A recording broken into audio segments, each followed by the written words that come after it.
எல்லா புகழும் இறைவனுக்கே. Good evening, ladies and gentlemen. I would like to warm welcome one and all. Tamil Nadu வரி ஆலோசகர் சங்கம் உறுப்பினர்கள் அனைவரையும் கனிவான வணக்கங்கள். இன்றைய வெபினாரில் கலந்துக்க வந்திருக்கும் தலைவர் அவர்களுக்கும், துணைத் தலைவர் அவர்களுக்கும், எக்ஸ் பிரசிடென்ட் அவர்களும், ட்ரெஷரர் அவர்களும், வைஸ் செக்ரட்டரி அவர்களும் மற்றும் ஆபீஸ் பேரர்கள் மற்றும் உறுப்பினர்கள் அனைவரையும் வருக வருக என வரவேற்கிறேன். இன்றைக்கு நம்மளோட நிகழ்ச்சிக்கு திரு CA சங்கர் நாராயணன் சார் அவர்கள் வந்திருக்கிறார்கள். நன்கு அறிமுகமான மனிதர்கள். இதற்கு முன்னால் நமக்கு ஒரு மீட்டிங் பண்ணி கொடுத்துருந்தாங்க மார்ச். ஐ திங்க் அந்த மார்ச்சோட நம்ம மீட்டிங் எல்லாம் முடிஞ்சிருச்சுன்னு நினைக்கிறேன். அதுக்குதான் நம்ம பண்ண கடைசி மீட்டிங்கு. கிட்டத்தட்ட 200 பேர் வந்திருந்தாங்க அந்த மீட்டிங்கை பார்த்தீங்கன்னா. அந்த அளவுக்கு ஸ்ட்ரென்த்து கொடுத்து சார் ரொம்ப நம்மளுக்கு அருமையாக பண்ணி கொடுத்துருந்தாங்க. அந்த அடிப்படையில் தலைவர் சொன்னாங்க இன்னொரு மீட்டிங் சங்கர் நாராயணன் பண்ணலாம் அப்படின்றது கேட்டிருந்தாங்க. 1 செகண்ட் சார், 1 செகண்ட்.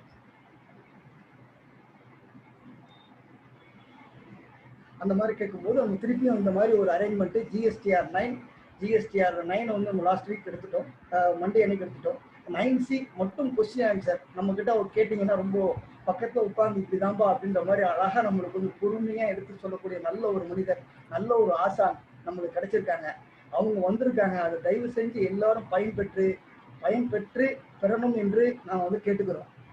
அவங்களே இந்த நேரத்தில் வருக வருக என்று வரவேற்கிறேன் சார். இதுவரை நமது சங்கத்தின் சார்பாக 10 தலைப்புகள் வெபினார்கள் நடத்தி முடித்துள்ளோம்.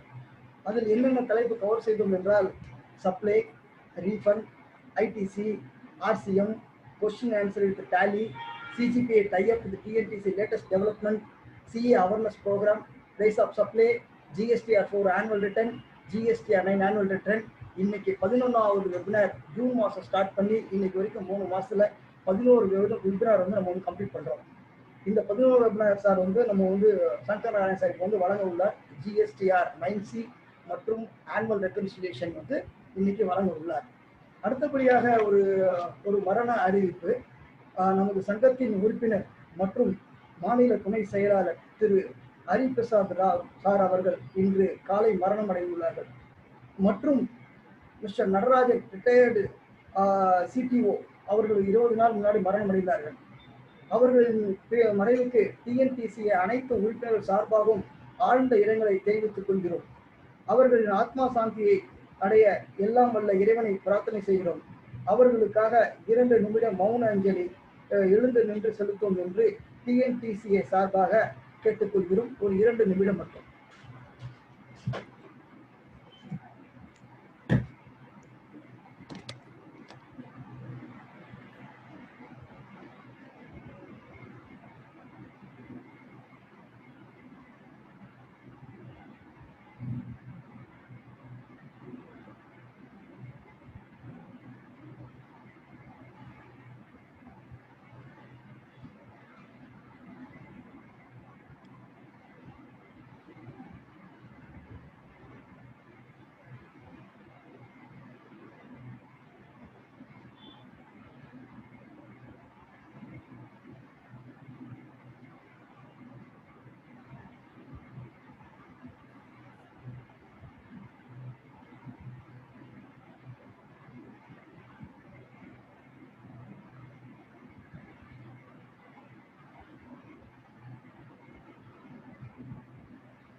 தேங்க்யூ. அடுத்தபடியாக over to mister president sir Jayakumar sir address பண்ணுவாங்க. சார் நீங்க எடுத்துக்கலாம் sir, please sir. Jayakumar sir, நான் அட்மிட் பண்ணிட்டு இருக்கேன், நீங்க பண்ணுங்க சார். சார், இங்க அனைவருக்கும் தமிழ்நாடு வரி ஆலோசகர் சங்கத்தின் உறுப்பினர்கள் அனைவருக்கும் வணக்கம். மற்றும் திரு சங்கர் நாராயணன் சார் வந்திருக்காரு. அவருக்கும் சங்கத்தின் சார்பாக வணக்கத்தை தெரிவித்துக் கொண்டு, திரு சங்கர் நாராயணன் சார் அப்படின்னு சொன்னா நமக்கு எல்லாம் ஒரு பேரானந்தம். அவருடைய ப்ரொஃபைல படிக்கும் போது இவர்கிட்ட நம்ம டீச்சிங் எடுத்துக்கிறோம், கிளாஸ் எடுத்துக்கிறோம் அப்படின்னு சொல்றதுல பெருமிதம். அவரை பற்றியான ஒரு சில வார்த்தைகளை இங்க சொல்ல கடமைப்பட்டிருக்கிறேன். Sir GST study of group of ICIC, அதாவது சார்ட்டர்ட் அக்கௌண்டன்ட் இன்ஸ்டிடியூட்ல நம்பர் ஆஃப் ஸ்டடியில இருக்காரு. நெக்ஸ்ட் அவர் வந்து பாத்தீங்கன்னா டீம் இன்சார்ஜ் அப்டேட்டிங், அதாவது ஜிஎஸ்டி பத்தி updating and background material ready பண்றதுல ஒரு அங்கம் வகிக்கிறாரு. Is the master trainer of GST. Institute of chartered அக்கௌண்டன்ட்ல மாஸ்டர் ட்ரைனரா இருக்காரு. அவர் இது வரைக்கும் ஒரு 1800 சார்ட்டர்ட் அக்கௌண்டன்ட்ஸை வந்து ட்ரைன் பண்ணிருக்காங்க. அது மாத்திரம் இல்லாம ஒரு 5500 finance and accounts professional across India வந்து லா பிராக்டிசஸ் அண்ட் இன்டைரக்ட் டாக்ஸஸ்ல வந்து ட்ரைன் பண்ணிருக்காங்க. Members of governing council and secretary of international, அதாவது இன்டர்நேஷனல் இன்டைரக்ட் டாக்ஸ் ப்ரொஃபஷனல்ஸ்ல வந்து மெம்பர் ஆஃப் கவர்னிங் கவுன்சிலா இருக்காங்க. அது தவிர செக்ரட்டரியா இருக்காங்க. அதை தவிர member of indirect tax committee of Hindustan chamber of commerce அதுலயும் இருக்காங்க. அதை தவிர இல்லாம புக் எழுதியிருக்காங்க கோவாத்தரா. நெக்ஸ்ட் செக்மெண்ட் கிரெடிட் பத்தி 2004 எழுதியிருக்காங்க. நெக்ஸ்ட் நிறைய ஸ்பீக்கரா இருக்காங்க, ஸ்பீக்கர் மற்றும் ட்ரைனரா. Institute of chartered accountant, cost accountant, institute of company secretaries, அது தவிர நிதி அதுல இருக்காங்க. நாசிங்ல ட்ரைனிங் கொடுத்துருக்காங்க, ஸ்பீக்கரா இருந்திருக்காங்க. And founder partner in GPVS அசோசியேட்ஸ்ல சென்னை பேஸ்டு சிஏ ஃபர்ம்ல இருக்காங்க. ஸோ இந்த மாதிரி சங்கரநாராயணன் சாரை பத்தி சொல்லணும் அப்படின்னு சொன்னா, இதுக்கு அப்பார்ட் ஃப்ரம் மிக மிக ஒரு நல்ல மனிதர், ரொம்ப சாஃப்டான கேரக்டர், எல்லாருக்கும் எல்லா நாலேஜும் போகணும் அப்படின்ற எண்ணத்தை வந்து வச்சுக்கிட்டு மேக்சிமம் தன்னால முடிஞ்சதை அக்ராஸ் இந்தியா எல்லாருக்கும் எந்த டைம் எப்ப கேட்டாலும் நாலேஜ் வந்து ஷேர் பண்ணிட்டு இருக்காங்க. அவங்களால முடிஞ்ச நிறைய பெரிய விஷயத்த பண்ணிட்டு இருக்காங்க. இது மிக மிக ஒரு நல்ல பண்பு. இவர்கிட்ட கத்துக்கிட்டு நம்மளால முடிஞ்சதை நம்ம எல்லாரும் நம்மளுக்கு தெரியாத கீழே இருக்கவங்க எல்லாருக்கும் சொல்லிக் கொடுக்கணும், சேர்க்கணும். ஜிஎஸ்டியை பத்தியும் மற்ற நாலேஜை பத்தி கேட்கணும். இதுதான் என்னுடைய உரையை தொடர்ந்து திரு சங்கரநாராயணன் சார் ஐயா வந்து கிளாஸ் டேக் ஓவர் பண்ண சொல்ற மாதிரி கேட்டுக்கொள்கிறேன். Thank you president sir. Thank you sir. Over to Mr. Sankarnarayan sir. Please proceed sir. Please sir. Thank you. Thank you sir. Okay sir. நான் உங்களுக்கு இந்த இது போடுறேன் சார். Sure. Share screen மட்டும் make post. Okay. Yeah, I shared sir.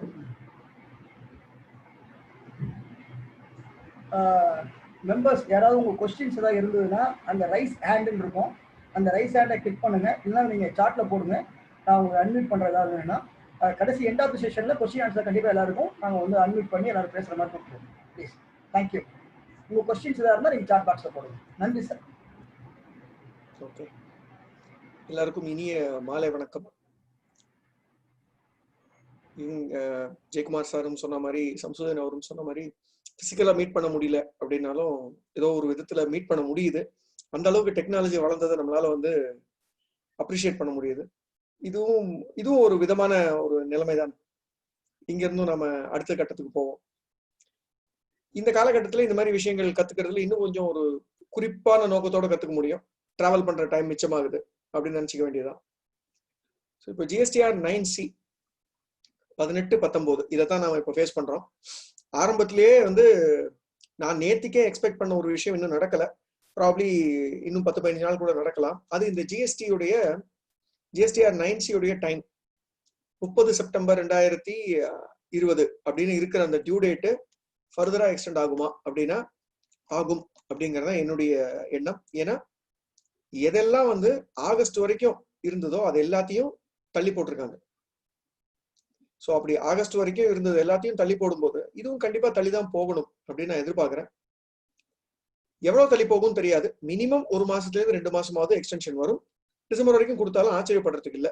இது 18-19 கூடிய இது வருமா அப்படிங்கிற அந்த கேள்வியில நானும் இருக்கேன். ஏன்னா போன தடவை வரும்போது, அதாவது 17-18 இருக்கும்போது 31 ஜனவரி டியூ டேட் அப்படின்னு இருந்தபோது கண்டிப்பா டிசம்பர்லயே நிறைய நம்ம ஃபைல் பண்ணிட்டோம். இந்த வாட்டி வந்து இப்ப வரைக்குமே இன்னும் 1-2 தான் உள்ள GSTR 9C ஏத்த முடிஞ்சிருக்கு. ஏன்னா கிளைண்டாலையும் டேட்டா கொடுக்க முடியல. டேட்டாவுக்கு அடுத்தது ஃபீஸ் கொடுக்க முடியுமாங்கிற கேள்வி இருக்கு. அதனால எல்லாரும் தேறி வரட்டுமே அப்படின்னு நாமளும் பொறுமையா தான் போயிட்டு இருக்கோம். இப்போ இந்த 9Cல என்னென்ன சில ஆஸ்பெக்ட்ஸை நம்ம கவர் பண்ண வேண்டி இருக்கும், பிளஸ் 9Cல ஜென்ரலா என்ன இருக்கு அப்படிங்கிறதையுமே தான் அடுத்த ஒரு 1.5 மணி நேரத்துக்கு நம்ம பார்க்க போறோம். 9C-ல இது வந்து ஒரு ஆடிட்டரோட பெர்ஸ்பெக்டிவ். உங்களை நிறைய பேர் வந்து நீங்க ஆடிட்டர்ஸோட இன்டராக்ட் பண்ணுவீங்க. கண்டிப்பா வந்து 9 நீங்க பண்ணாலும் 9C ஒரு ஆடிட்டர் பண்ண போறார். அப்படிப்பட்ட நேரத்துல இது வந்து ஒரு பெரும் பேசும் பொருளா ஆச்சு. ஆடிட்டுங்கிறது என்ன? ஜிஎஸ்டில ஒரு ஆடிட்டர் சர்டிபிகேட் தான் கொடுக்குறாரா அப்படிங்கிற ஒரு கேள்வி வந்தது. இது ஜிஎஸ்டி எங்களுடைய சிஏ ஸ்டடி குரூப்ல வரும்போது நிறைய இடத்துல பேசப்பட்டு, நான் முன்வச்ச அங்க பேசிய விஷயங்கள் அதை பொறுத்துதான் அடுத்து பல மாற்றங்கள் கொண்டு வர்றதுக்கான ரெஃபரன்ஸ் கொடுத்துருக்கோம். அப்போ என்ன பேசப்பட்டது, அந்த டெஃபினிஷன்ல இருந்து என்ன இருக்கு அப்படிங்கறத நான் வந்து ஒரு சுருக்கமா சொல்ல விரும்புறேன். நிறைய பேர் என்ன நினைச்சிட்டாங்க அப்படின்னா, அந்த ஆடிட் ரிப்போர்ட் அப்படின்னு ஒண்ணு கொடுக்கறது இல்ல, நம்ம சர்டிபிகேட் மட்டும் தான் கொடுக்குறோம். ஸோ ரெகன்சிலேஷன் ஸ்டேட்மெண்ட்டுக்கு மட்டும் தான் ஆடிட்டர் ஜவாப்தாரி, மற்றபடி வேற எதுக்கும் இல்லை அப்படிங்கிறாங்க. அது மாதிரி இல்லை.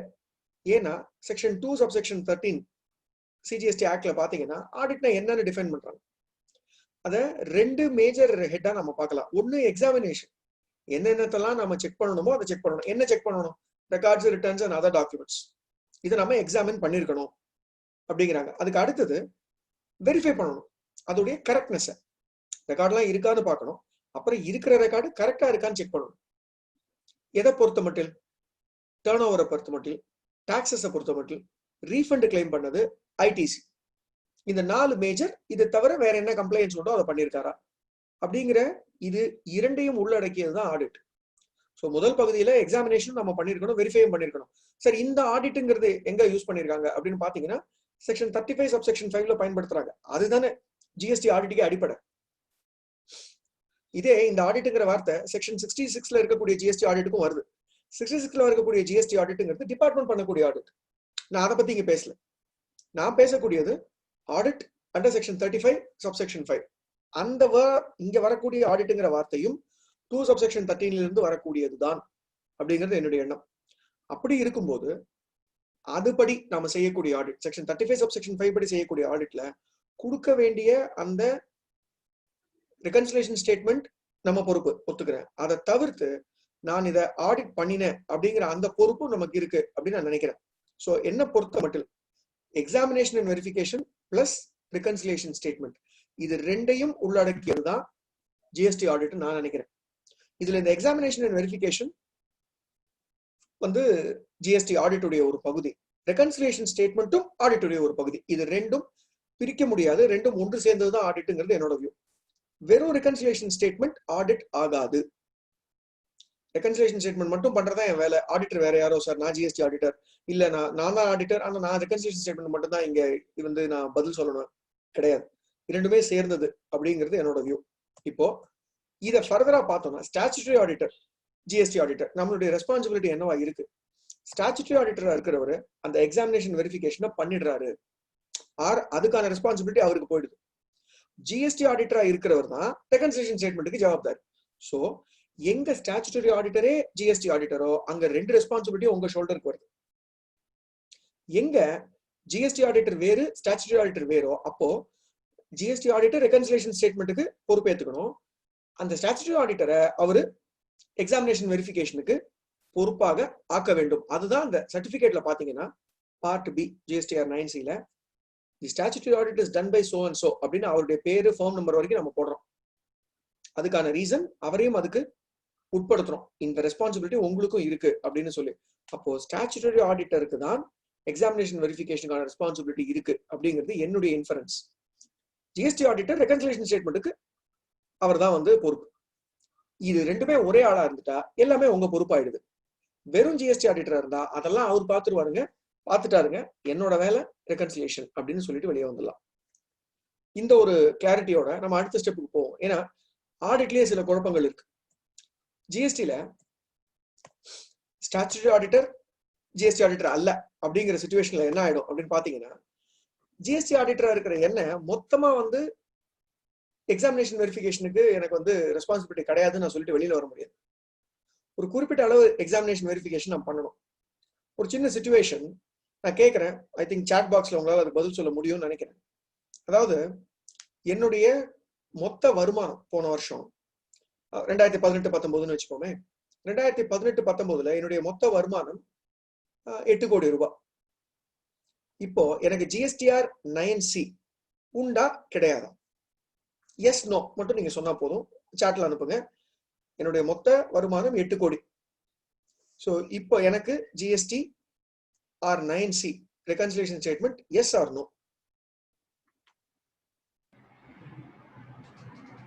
Uma Maheswaran yes sir, Sundarkumar yes sir, Gori yes sir. Yes, நான் பார்த்துட்டு இருக்கேன் சார். எஸ்.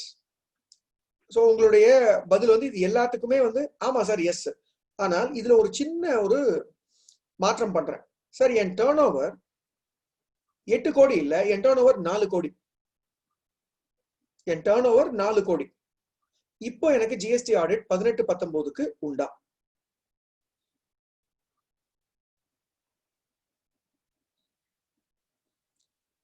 ஆ, 18-19க்கு ஜிஎஸ்டி ஆடிட்டுக்கான லிமிட் இந்த ஒரு வருடத்திற்கு மட்டும் 5 கோடியாக நிர்ணயிக்கப்பட்டுள்ளது. மார்ச் 2020 வந்த அமெண்ட்மெண்ட் டு தி ரூல் இது.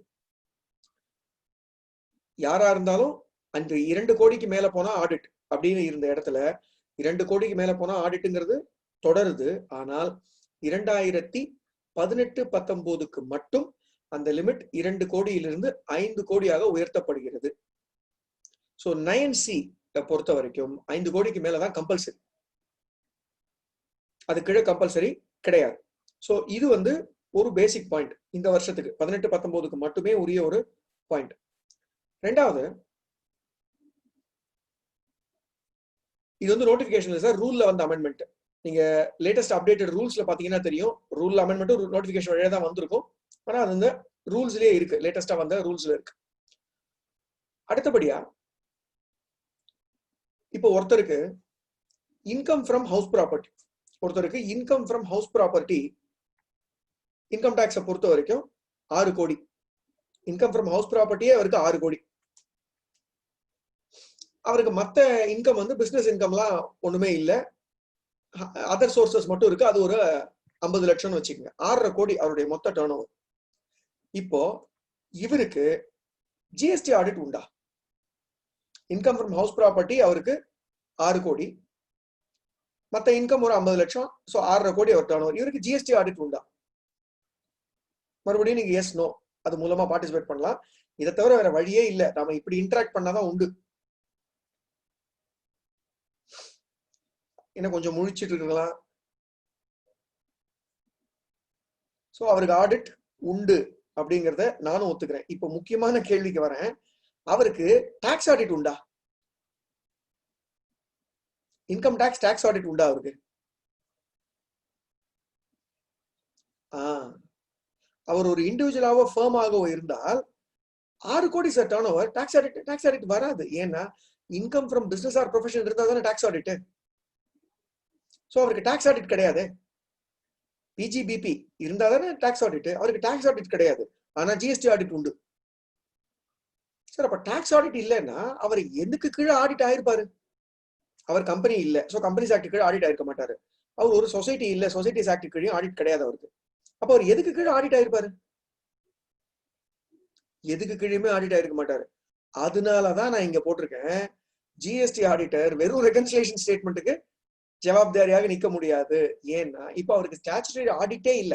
ஸ்டாச்சுட்டரி ஆடிட்டர் இல்லைன்னு நான் சொல்லல, ஸ்டாச்சுட்டரி ஆடிட்டே அவருக்கு கிடையாது. வேற எந்த லாக்கு கீழே அவர் ஆடிட் பண்ண வேண்டிய அவசியமே கிடையாது.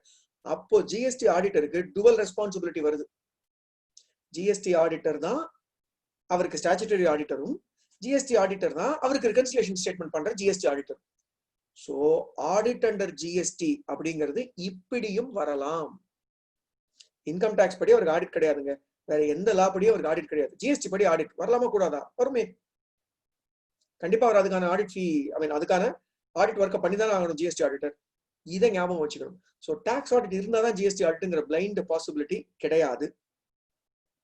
அதுவும் 18-19க்கு டாக்ஸ் ஆடிட் இருந்தும் ஜிஎஸ்டி ஆடிட் இல்லாம இருக்கலாம். உதாரணத்துக்கு 4 கோடி டர்ன் ஓவர், முன்னாடி நான் சொன்னது 4 கோடி டர்ன் ஓவர், டாக்ஸ் ஆடிட் இருக்கு, ஆனா ஜிஎஸ்டி ஆடிட் இல்லாம இருக்கு. ஏன்னா 5 கோடி வரைக்கும் லிமிட்டை ஏத்திட்டாங்க. ஸோ இந்த பார்டர் கேசஸை மட்டும் கொஞ்சம் கேர்ஃபுல்லா பாத்துக்கோங்க. ஜிஎஸ்டி ஆடிட் வரும்போது ஆடிட்டருடைய ரெஸ்பான்சிபிலிட்டி இன்க்ரீஸ் ஆகும். ஏன்னா ஆடிட்டே ஜிஎஸ்டி கீழே தான் பண்றோம் அப்படிங்கிற இடத்துல வந்து நிற்கும். இது அடிப்படையா பாலிசி லெவல்ல நம்ம தெரிஞ்சுக்க வேண்டியது ஜிஎஸ்டி ஆடிட்டை பத்தி. இதற்கு பிறகு எதுக்கெல்லாம் ஜிஎஸ்டி ஆடிட் கிடையாது அப்படிங்கிற ஏற்கனவே அந்த எக்ஸம்ஷன் இருக்கு. செக்ஷன் 35 ஆஃப் செக்ஷன் 5ல department of central government or any local authority யாருக்கு சிஎன்டேஜி ஆடிட் உண்டோ அதாவது கவர்மெண்டோட டிபார்ட்மெண்ட்டா இருக்கணும், அது லோக்கல் அத்தாரிட்டியாவும் இருக்கணும். அவங்களுடைய புக்ஸ் சிஎன்டிஏஜி மூலமாக ஆடிட் பண்ணப்படுகிறது. காம்ப்ட்ரோலர்னு ஆடிட்டர் ஜெனரல் ஆஃப் இந்தியான்னு சொல்லுவோம். அப்படி அவங்களால ஆடிட் பண்ணப்படும் பட்சத்தில் அவங்களுக்கு ஜிஎஸ்டி ஆடிட் கம்பல்சரி கிடையாது. ஸோ இது அநேகமா பாத்தீங்கன்னா நம்மளுடைய முனிசிபாலிட்டி, பஞ்சாயத்து, கார்பரேஷனுக்கும் சில கவர்மெண்ட் ஆர்கனைசேஷன்ஸுக்கு மட்டும்தான் இது அப்ளை ஆகும். அதை தவிர்த்து இருக்கிற பாக்கி எல்லாருக்கும் ஜிஎஸ்டி ஆடிட் அமோகமா உண்டு. இதுதான் நம்ம ஏற்கனவே பார்த்தோம். ரூல் 80 சப் ரூல் 3ல இந்த ப்ரொவிசோவை சேர்த்தது மூலமா 18-19க்கு 5 கோடி தான் லிமிட்.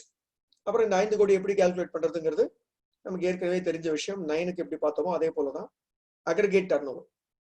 இந்த பேனுக்கு கீழே அக்ராஸ் இந்தியா வரக்கூடிய எல்லா டர்ன் ஓவரையும் எடுத்து அதுதான் நாம அக்ரிகேட் டர்ன் ஓவர் எடுத்து அந்த அக்ரிகேட் டர்ன் ஓவர் படி 5 கோடியை தாண்டும் போது நாம யூஸ் பண்ணிக்க வேண்டியிருக்கு. ஸோ இது ரூல்ஸ்ல வந்த அமெண்ட்மெண்ட். நோட்டிபிகேஷன் 16/2020 நினைக்கிறேன். ஏன்னா அதெல்லாம் ரூல்ஸ் அமெண்ட் பண்ணாங்க.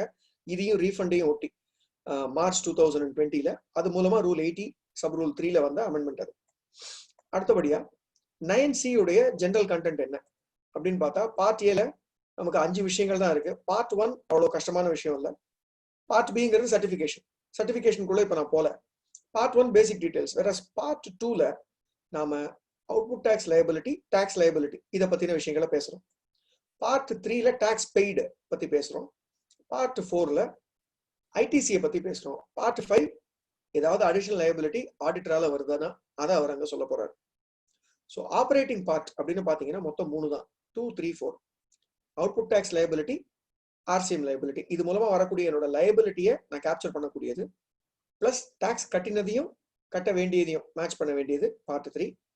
நான் எடுத்த ஐடிசி என் புக்கோட எந்த அளவுக்கு மேட்ச் ஆயிருக்கு அப்படிங்கிறது பார்ட் 4. இந்த 3 தான் நான் 9Cயில் பார்க்க வேண்டிய விஷயம். கேட்கறதுக்கு ஈஸியா இருக்கு. இன்டைரக்ட் டாக்ஸ்லயே மொத்தமே 3 பகுதி தான். அந்த 3 பகுதி தான் இது. அதை எப்படியெல்லாம் பிரிச்சு கேட்கறாங்க அப்படிங்கறதுதான் 9C உடைய ஃபர்தர் பார்ட். இதுல பேசிக் டீடைல்ஸ்ல டேட்டா ஆட்டோமேட்டிக்கா வந்துட போறது, நமக்கு அது பிரச்சனை இல்லை. இதைத்தான் நாம பார்க்க வேண்டியிருக்கும். அதாவது நம்மளுடைய டேபிள் 5 இதுல என்ன ஃபில் பண்ணணும் அப்படிங்கிறத இங்க இருக்கிறபடி, அதாவது டிபார்ட்மெண்ட் கொடுத்திருக்கிற ஆர்டர்ல நான் போக விரும்பல. எது ரிலேட்டட் அப்படின்னு நான் எனக்கு தெரிஞ்ச ஆர்டர்ல அதை அசஸ் பண்ணி வச்சிருக்கேன். இப்ப உதாரணத்துக்கு டர்ன் ஓவர் எடுத்துக்க வேண்டியது எது அப்படின்னு பார்த்தா, ஃபர்ஸ்ட் லைன்ல 5Aல நம்ம எடுக்க வேண்டிய டர்ன் ஓவர் என்ன அப்படின்னா, ஒருத்தருக்கு ஒரு ஸ்டேட்ல தான் பிரசன்ஸ் இருக்கு அப்படின்னா அந்த ஸ்டேட்டோட டர்ன் ஓவர் எடுத்துக்கலாம். எனக்கு ஒரு ஸ்டேட்டை மிஞ்சி இன்னும் 2-3 ஸ்டேட்ல பிரசன்ஸ் இருக்கு அப்படின்னா அவருடைய P&L அக்கௌண்ட்ல ஒரு டர்ன் ஓவர் தான் இருக்கும். ஆனா அந்த ஒரு டர்ன் ஓவர் ஆனது ஸ்டேட் வைஸ் நம்ம பிரிக்க வேண்டியிருக்கும். அதை எப்படி பிரிக்கணும் அப்படின்னா, ஏற்கனவே செக்ஷன் 36 படி read with rule 56 state wise அவங்க அக்கௌண்டிங் ரெக்கார்ட் மெயின்டைன் பண்ண வேண்டியது மேண்டேட்டரி. அவங்க மெயின்டைன் பண்ணி தான் ஆகணும். ஸோ அவங்க அப்படி ஸ்டேட் வைஸ் அங்க அக்கௌண்டிங் ரெக்கார்ட் மெயின்டைன் பண்ணிக்கிட்டு இருக்கும் பட்சத்தில் அதுல இருந்தா இந்த டேட்டாவை எடுக்கணும். So state wide trial balance வேணுமா அப்படின்னு கேட்டால் ஆமாம், அதுல இருந்து தான் இந்த டர்ன் ஓவர் நம்பர் எடுக்கணும். ஒண்ணு. ரெண்டாவது, இதுல நான் எதை எடுக்கணும், சேல்ஸ் எடுக்கணுமா டோட்டல் இன்கம் எடுக்கணுமா, இந்த ஒரு கேள்வி இருக்கு. என்னோட வியூ டோட்டல் இன்கம் எடுத்துக்கிறது பெட்டர். ஏன்னா P&L எது ஃபேஸ் ஆஃப் த P&L இருக்கோ அதை எடுத்து நம்ம ரெகன்சிலேஷன் பண்ணிட்டா எப்போ யார் கேட்டாலும் அந்த ரெகன்சிலேஷன் நம்பரை நம்மளால மேட்ச் பண்ண முடியும். ஸோ அந்த கேஸ்ல நீங்க டோட்டல் எடுத்துக்கிறது தான் பெட்டர். டோட்டல் இன்கம் எடுத்துக்கிறது தான் இங்க 5Aல எடுக்கிறதுங்கிறது என்னோட வியூ. இதற்கு பிறகு வரக்கூடிய 2 அட்ஜஸ்ட்மெண்ட் என்ன, unbilled revenue at the beginning of the year, unbilled revenue at the end of the year. B and H இது ரெண்டும் connected. Unbilled revenue at the beginning of the இயரை ஆட் பண்றோம், unbilled revenue at the end of the இயரை minus பண்றோம். இது ஏன் sir பண்றோம் அப்படின்னா, அன்பில்டு ரெவென்யூ என்பது நான் P&Lக்கு மட்டுமே இன்கம் என்று எடுத்துக்கொண்டேன். இதற்கு நான் இன்வாய்ஸ் ரைஸ் பண்ணவில்லை. ஒரு உதாரணம், ஒரு பில்டர் இருக்காரு. அந்த பில்டர் வந்து கன்ஸ்ட்ரக்ஷன் கம்ப்ளீஷனை பொறுத்து ரெவென்யூவை ரெகனைஸ் பண்ணிக்கலாம். ஆனா ஜிஎஸ்டியை பாத்தீங்க அப்படின்னா அவர் எவ்வளவு இன்வாய்ஸ் கொடுத்தாரோ அந்த அளவுக்கு தானே ஜிஎஸ்டி கட்டுவாரு. இப்போ வந்து ஒரு அட்வான்ஸ் கொடுக்குறாரு அப்படின்னா அட்வான்ஸ் எந்த மட்டும் கொடுத்தாரோ அந்த அளவுக்கு தான் அவர் ஜிஎஸ்டி கட்டுவார். அட்வான்ஸ் கொடுத்தது 10% வரைக்கும் தான் கொடுத்துருக்காங்க. ஆனா கன்ஸ்ட்ரக்ஷன் நான் 80% முடிச்சிட்டேன் அப்படிங்கும்போது 31 மார்ச் நடுவில் வந்துருச்சு. அப்ப 31 மார்ச் அன்னைக்கு அந்த 80%க்கு உரிய இன்கம் நான் P&Lக்கு எடுத்துட்டு போயிருப்பேன். ஆனா அந்த அளவுக்கு இன்கமுக்கு நான் ஜிஎஸ்டி ரிட்டர்ன் ஃபைல் பண்ணிருக்க மாட்டேன், ஜிஎஸ்டி இன்வாய்ஸ் ரைஸ் பண்ணிருக்க மாட்டேன். அப்படி இருக்கும் பட்சத்தில் அந்த அன்பில்டு ரெவென்யூ இங்க வரும். இந்த வருஷத்துடைய தொடக்கத்தில் இருக்கக்கூடிய அன்பில்டு ரெவென்யூவை ஆட் பண்ணிட்டோம், இந்த வருட கடைசியில் இருக்கக்கூடிய அன்பில்டு ரெவென்யூவை மைனஸ் பண்ணியும் காட்ட வேண்டியிருக்கும். அதுதான் இந்த 5Bக்கும் 5Hக்கும் இருக்கிற தொடர்பு. இது ரெண்டும் ஒரே விஷயம்.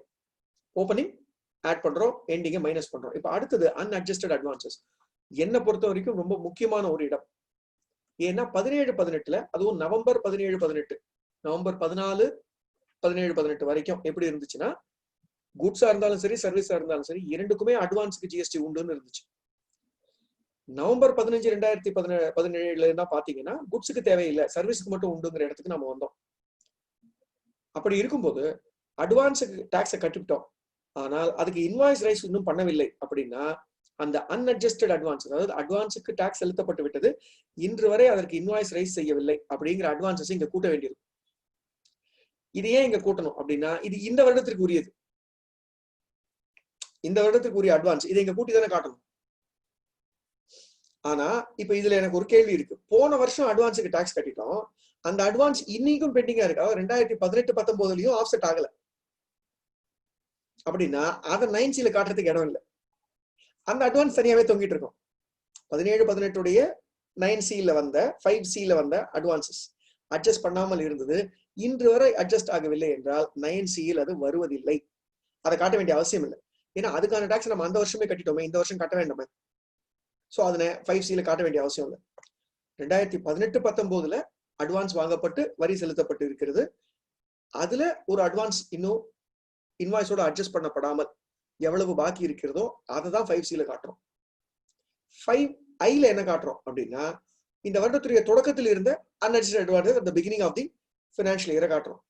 இது பிகினிங் ஆஃப் த ஃபினான்ஷியல் இயரை காண்பிச்சு பிகினிங் ஆஃப் த ஃபினான்ஷியல் இயர்ல இருந்து எனக்கு இந்த வருடத்தில் டியூரிங் த இயர் ஆஃப்செட் ஆகி இன்கமில் வந்திருந்தால் பிரச்சனை இல்லை. இன்கம்ல வரலன்னா இப்ப நீங்க என்ன பண்ணலாம், இதை தூக்கி ஆட்லிங் காமிச்சிடலாம். அப்ப என்ன ஆயிடும், நெட் எஃபெக்ட் 0 ஆயிடும்.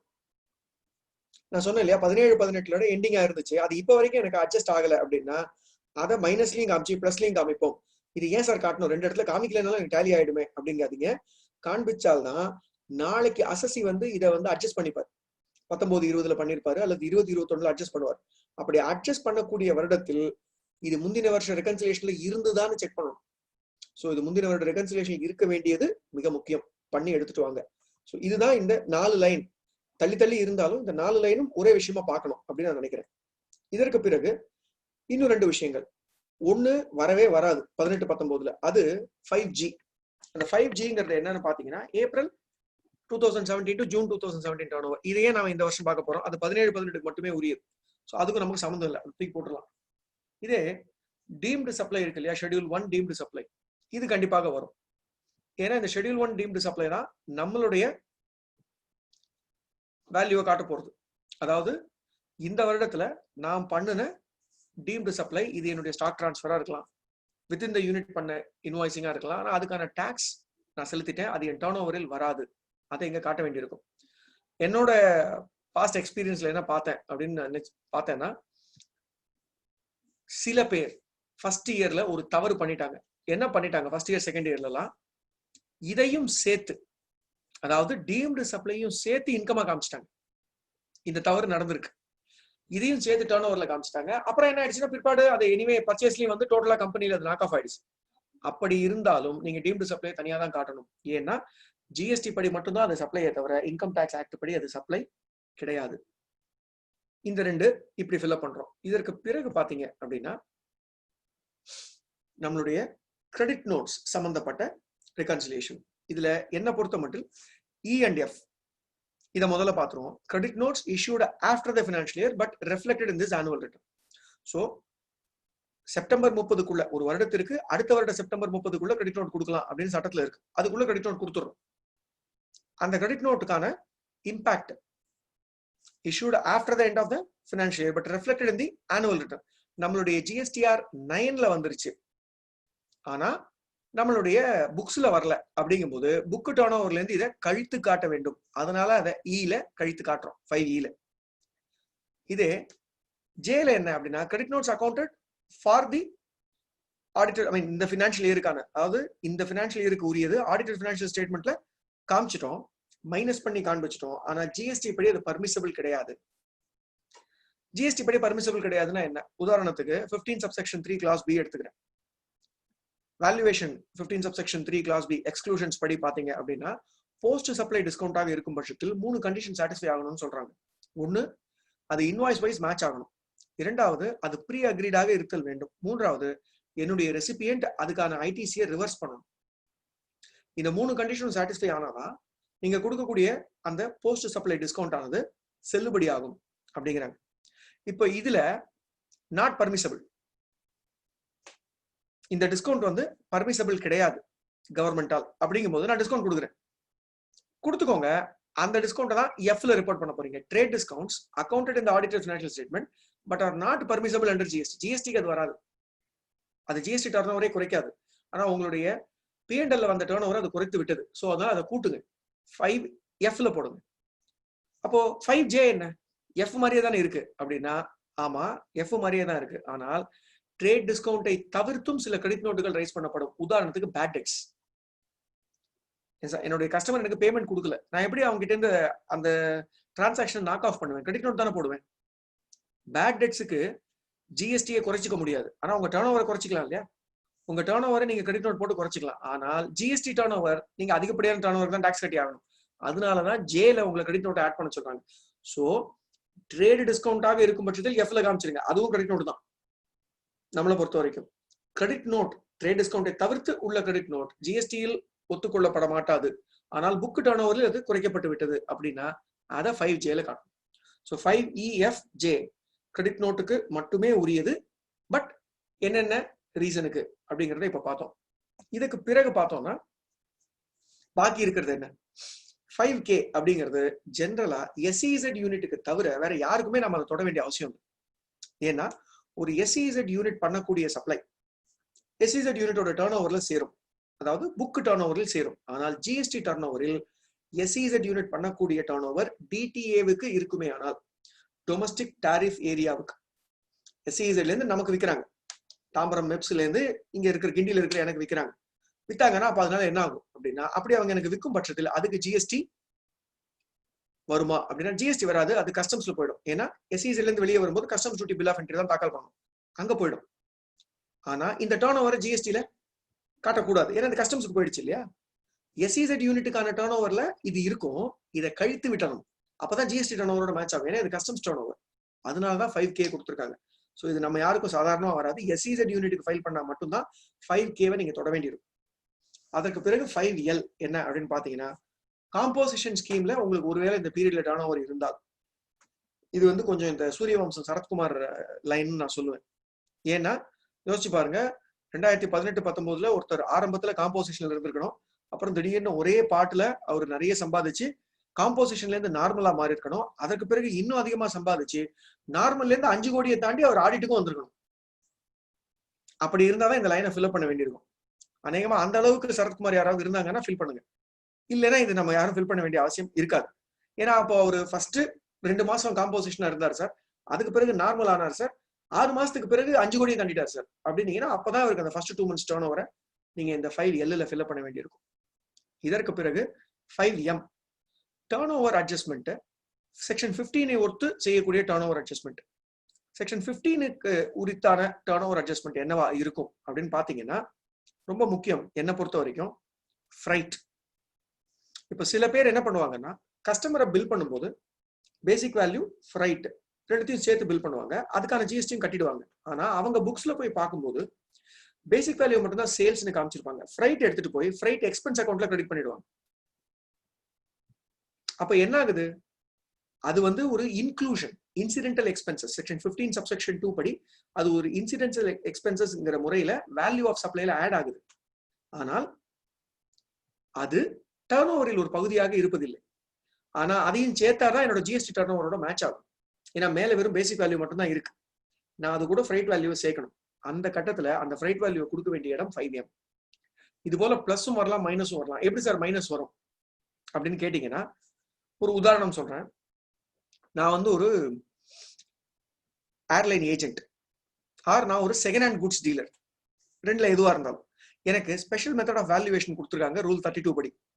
ஏர்லைன் ஏஜென்ட்டாக இருக்கும் பட்சத்தில் டொமஸ்டிக் புக்கிங்க்கு 5% நான் டாக்ஸபிள் வேல்யூவா எடுத்துக்கிட்டா போதும், அதுக்கு 18% கட்டினா போதும்.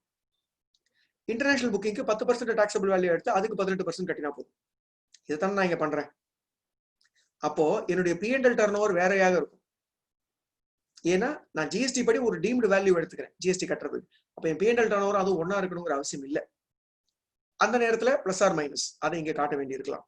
செகண்ட் ஹேண்ட் குட்ஸ் டீலர், அவருக்கு மார்ஜினுக்கு மட்டும் தானே டாக்ஸ். ஸோ அப்படி இருக்கும்போது அவருடைய P&L மார்ஜினுக்கு மட்டும் போட போறது இல்லை. டெபிட் சைட்ல எக்ஸ்பென்சஸும் கிரெடிட் சைட்ல இன்கமும் அவர் போட போறார். அப்போ டர்ன் ஓவர் ஒன்னா இருக்கும், ஆனா ஜிஎஸ்டி டர்ன் ஓவர் வேறுவா இருக்கும். அது எதனால அந்த டிஃபரன்ஸ் வருதுன்னா செக்ஷன் 15 சப்செக்ஷன் 5 படி எனேபிள் பண்ணப்பட்ட ப்ரொவிஷன் மூலமா தான் ரூல் 32ல அவருக்கு நீங்க மார்ஜினுக்கு டாக்ஸ் கட்டினா போதும்னு சொல்றாங்க. ஸோ அங்க அந்த மார்ஜினுக்கு அவர் டாக்ஸ் கட்டின டர்ன் ஓவர் ஜிஎஸ்டில வர வைக்கணும்னா பாக்கி அமௌண்ட்டை குறைக்கிறதுக்கான அட்ஜஸ்ட்மெண்ட்டா இங்க மைனஸ்னு போட வேண்டியிருக்கும். ஸோ இது செக்ஷன் 15க்கு உரிய அட்ஜஸ்ட்மெண்ட் இங்க தான் செய்யணும். ஃபாரெக்ஸ் ஃபிளக்சுவேஷனால என்னோட இன்கமுக்கு இம்பாக்ட் இருக்கும், கூட்டல் குறைத்தல் இருக்கலாம். அந்த ஃபாரெக்ஸ் ஃபிளக்சுவேஷனை காட்ட வேண்டிய இடம் தான் என். ஏன்னா இந்த ஃபாரெக்ஸ் ஃபிளக்சுவேஷனால இன்கம் வரலாம், எக்ஸ்பென்ஸ் வரலாம். நாம மேல டோட்டல் இன்கம் எடுத்துக்கிட்ட காரணத்தினால நீங்க ஃபாரெக்ஸ் ஃபிளக்சுவேஷனால இன்கம் வரும் பட்சத்தில் அதை இங்க காட்டுங்க அப்படின்னு நான் சொல்லுவேன். அடுத்தது adjustments in turnover due to any other reason. இது வரைக்கும் நாம பார்க்காத ரீசன், அதனால எனக்கு டர்ன் ஓவர் டிஃபரன்ஸ் வரலாமானா கண்டிப்பா வரலாம். அதை இங்க காட்ட வேண்டியிருக்கும். ஒரு உதாரணம் சொல்றேன். பிக்ஸட் அசெட் ஒண்ணு வித்துட்டீங்க இந்த வருஷத்துல, அந்த அசெட்டுடைய புக் வேல்யூ 4 லட்சம், நீங்க வித்தது 5 லட்சத்துக்கு. அப்போ உங்களுக்கு 1 லட்சம் ரூபாய் ப்ராஃபிட் வந்திருக்குமா? உங்க P&L அந்த 1 லட்சம் தானே காட்டுவீங்க. உங்களுடைய இன்கம்ல அந்த 1 லட்சம் தான் இருக்குமே தவிர இந்த 5 லட்சம் இருக்காது. வித்தது என்னமோ 5 லட்சத்துக்கு. பட் ஜிஎஸ்டி டர்ன் ஓவர் அப்படின்னு பார்த்தா அது 5 லட்சம். ஏன்னா எதுக்கு நீங்க வட்டி ஜிஎஸ்டி கட்டணும் அப்படின்னா, வரி கட்டணும் அப்படின்னு பார்த்தா 5 லட்சத்துக்கு தான் நீங்க ஜிஎஸ்டி கட்டணும். 1 லட்சத்துக்கு இன்கம் டாக்ஸ் கட்டணும். ஆனா ஜிஎஸ்டியை பொறுத்த வரைக்கும் நீங்க 5 லட்சத்துக்கு தானே வரி செலுத்தணும். அப்போ உங்க P&L 1 லட்சம் தானே இருக்கும். அதை ஜிஎஸ்டி டர்ன் ஓவரோட கொண்டு வந்து மீட் பண்ண வைக்கணும்னா அந்த 4 லட்சத்தை கூட்ட வேண்டியிருக்கும் இல்லையா? அதுக்குதான் இந்த 5O. இது போல இது வரைக்கும் கவர் பண்ண முடியாத அட்ஜஸ்ட்மெண்ட்ஸ் என்னவோ அதை எடுத்துட்டு வந்து காட்டுறதுக்கு தான் இந்த 5O. இதுல காண்பிச்சிட்டோம் அப்படின்னா இங்கேயோட நம்ம ரெஸ்பான்சிபிலிட்டி முடியல. இன்னும் ஒரு சின்ன வேலை இருக்கு. ஒரு ஆடிட்டருக்கு இந்த இடத்துல ஃபில் பண்ணும்போது மிக முக்கியமாக அவர் சொல்ல வேண்டியது என்ன ரீசன்னால டிஃபரன்ஸ்னு சொல்லணும். அதோட நிக்காம சில நேரங்கள்ல டிஃபரன்ஸ் இருக்கலாம், டிஃபரன்ஸ் இருக்கக்கூடாதுன்னு நான் சொல்லவே இல்லை. டிஃபரன்ஸ் இருக்கு சார், ஆனா இந்த டிஃபரன்ஸ்னால எங்களுக்கு எந்த விதமான வருமான பாதிப்பு, அதாவது டிபார்ட்மெண்ட்டுக்கு இதனால வருமான பாதிப்பு கிடையாது. நாங்க அதிகப்படியா தான் டாக்ஸ் கட்டிட்டோம், இல்ல சரியான டாக்ஸை கட்டிட்டோம், P&L இதுல இந்த டிஃபரன்ஸ் வரதுனால எந்த விதமான வருமான பாதிப்பு கிடையாது. ஒரு உதாரணத்துக்கு சொல்றேன். என் கிளைண்ட் ஒருத்தர் என்ன பண்ணிட்டாரு, ப்ரையர் பீரியட் இன்கம் போன வருஷத்துல அதை வந்து எக்ஸ்பென்ஸா தப்பா கிளைம் பண்ணிட்டாரு. ஐடிசி எடுத்துட்டாரு. ஐடிசிக்குள்ளே போக வேண்டாம், தனியா பேசுவோம். ஒரு விஷயத்த எக்ஸ்பென்ஸ் சொல்லி கிளைம் பண்ணிட்டாரு, ஆனா அது எக்ஸ்பென்ஸே இல்லை. இந்த வருஷம் என்ன பண்ணிட்டாரு, அதை மிஸ்லேனியஸ் இன்கம்ல கொண்டு வந்து சேர்த்துக்கிட்டாரு. அதனால இப்ப இங்க டிஃபரன்ஸ் வந்தது. ஆனா இந்த டிஃபரன்ஸ்க்கு டாக்ஸ் கட்ட வேண்டிய அவசியம் இல்லை. ஏன்னா மிஸ்லேனியஸ் இன்கம் அப்படின்னு கூப்பிடும்போது அந்த இன்கம் ஒரு சப்ளையின் மூலமாக உருவாகவில்லை. அப்ப டிஃபரன்ஸ் வரலாம் டர்ன் ஓவர்ல. ஆனா அந்த டர்ன் ஓவர் டிஃபரன்ஸ் எந்த விதத்திலும் வரி சுமையை கூட்ட போவதில்லை. அதை இங்க தெளிவா போட்டுருணும். The difference amount so and so is because of this reason and அதுக்கு ஒன்னு டாக்ஸ் லைபிலிட்டி உருவாகணும், இல்ல டாக்ஸ் லைபிலிட்டி இருக்கக்கூடாது. உருவாச்சுன்னா டாக்ஸ் லைபிலிட்டி உண்டு அப்படின்னு போட்டுருணும். இல்லைன்னா there is a difference but the difference does not give rise to tax liability அப்படிங்கறத தெளிவா போட்டுட்டா இத இங்க நாம ஐட்டமைஸ் பண்ணி அடிச்சிட்டோம், டைப் அடிச்சிட்டோம்னா பிற்பாடு எப்ப நாம இந்த 9C பார்த்தாலும் நமக்கு புரியும். இல்லைன்னா 3 வருஷம் கழிச்சு இந்த 9C கையில் எடுக்கும்போது எதுக்காக இந்த அமௌண்ட்டை போட்டோம்னு புரியாது.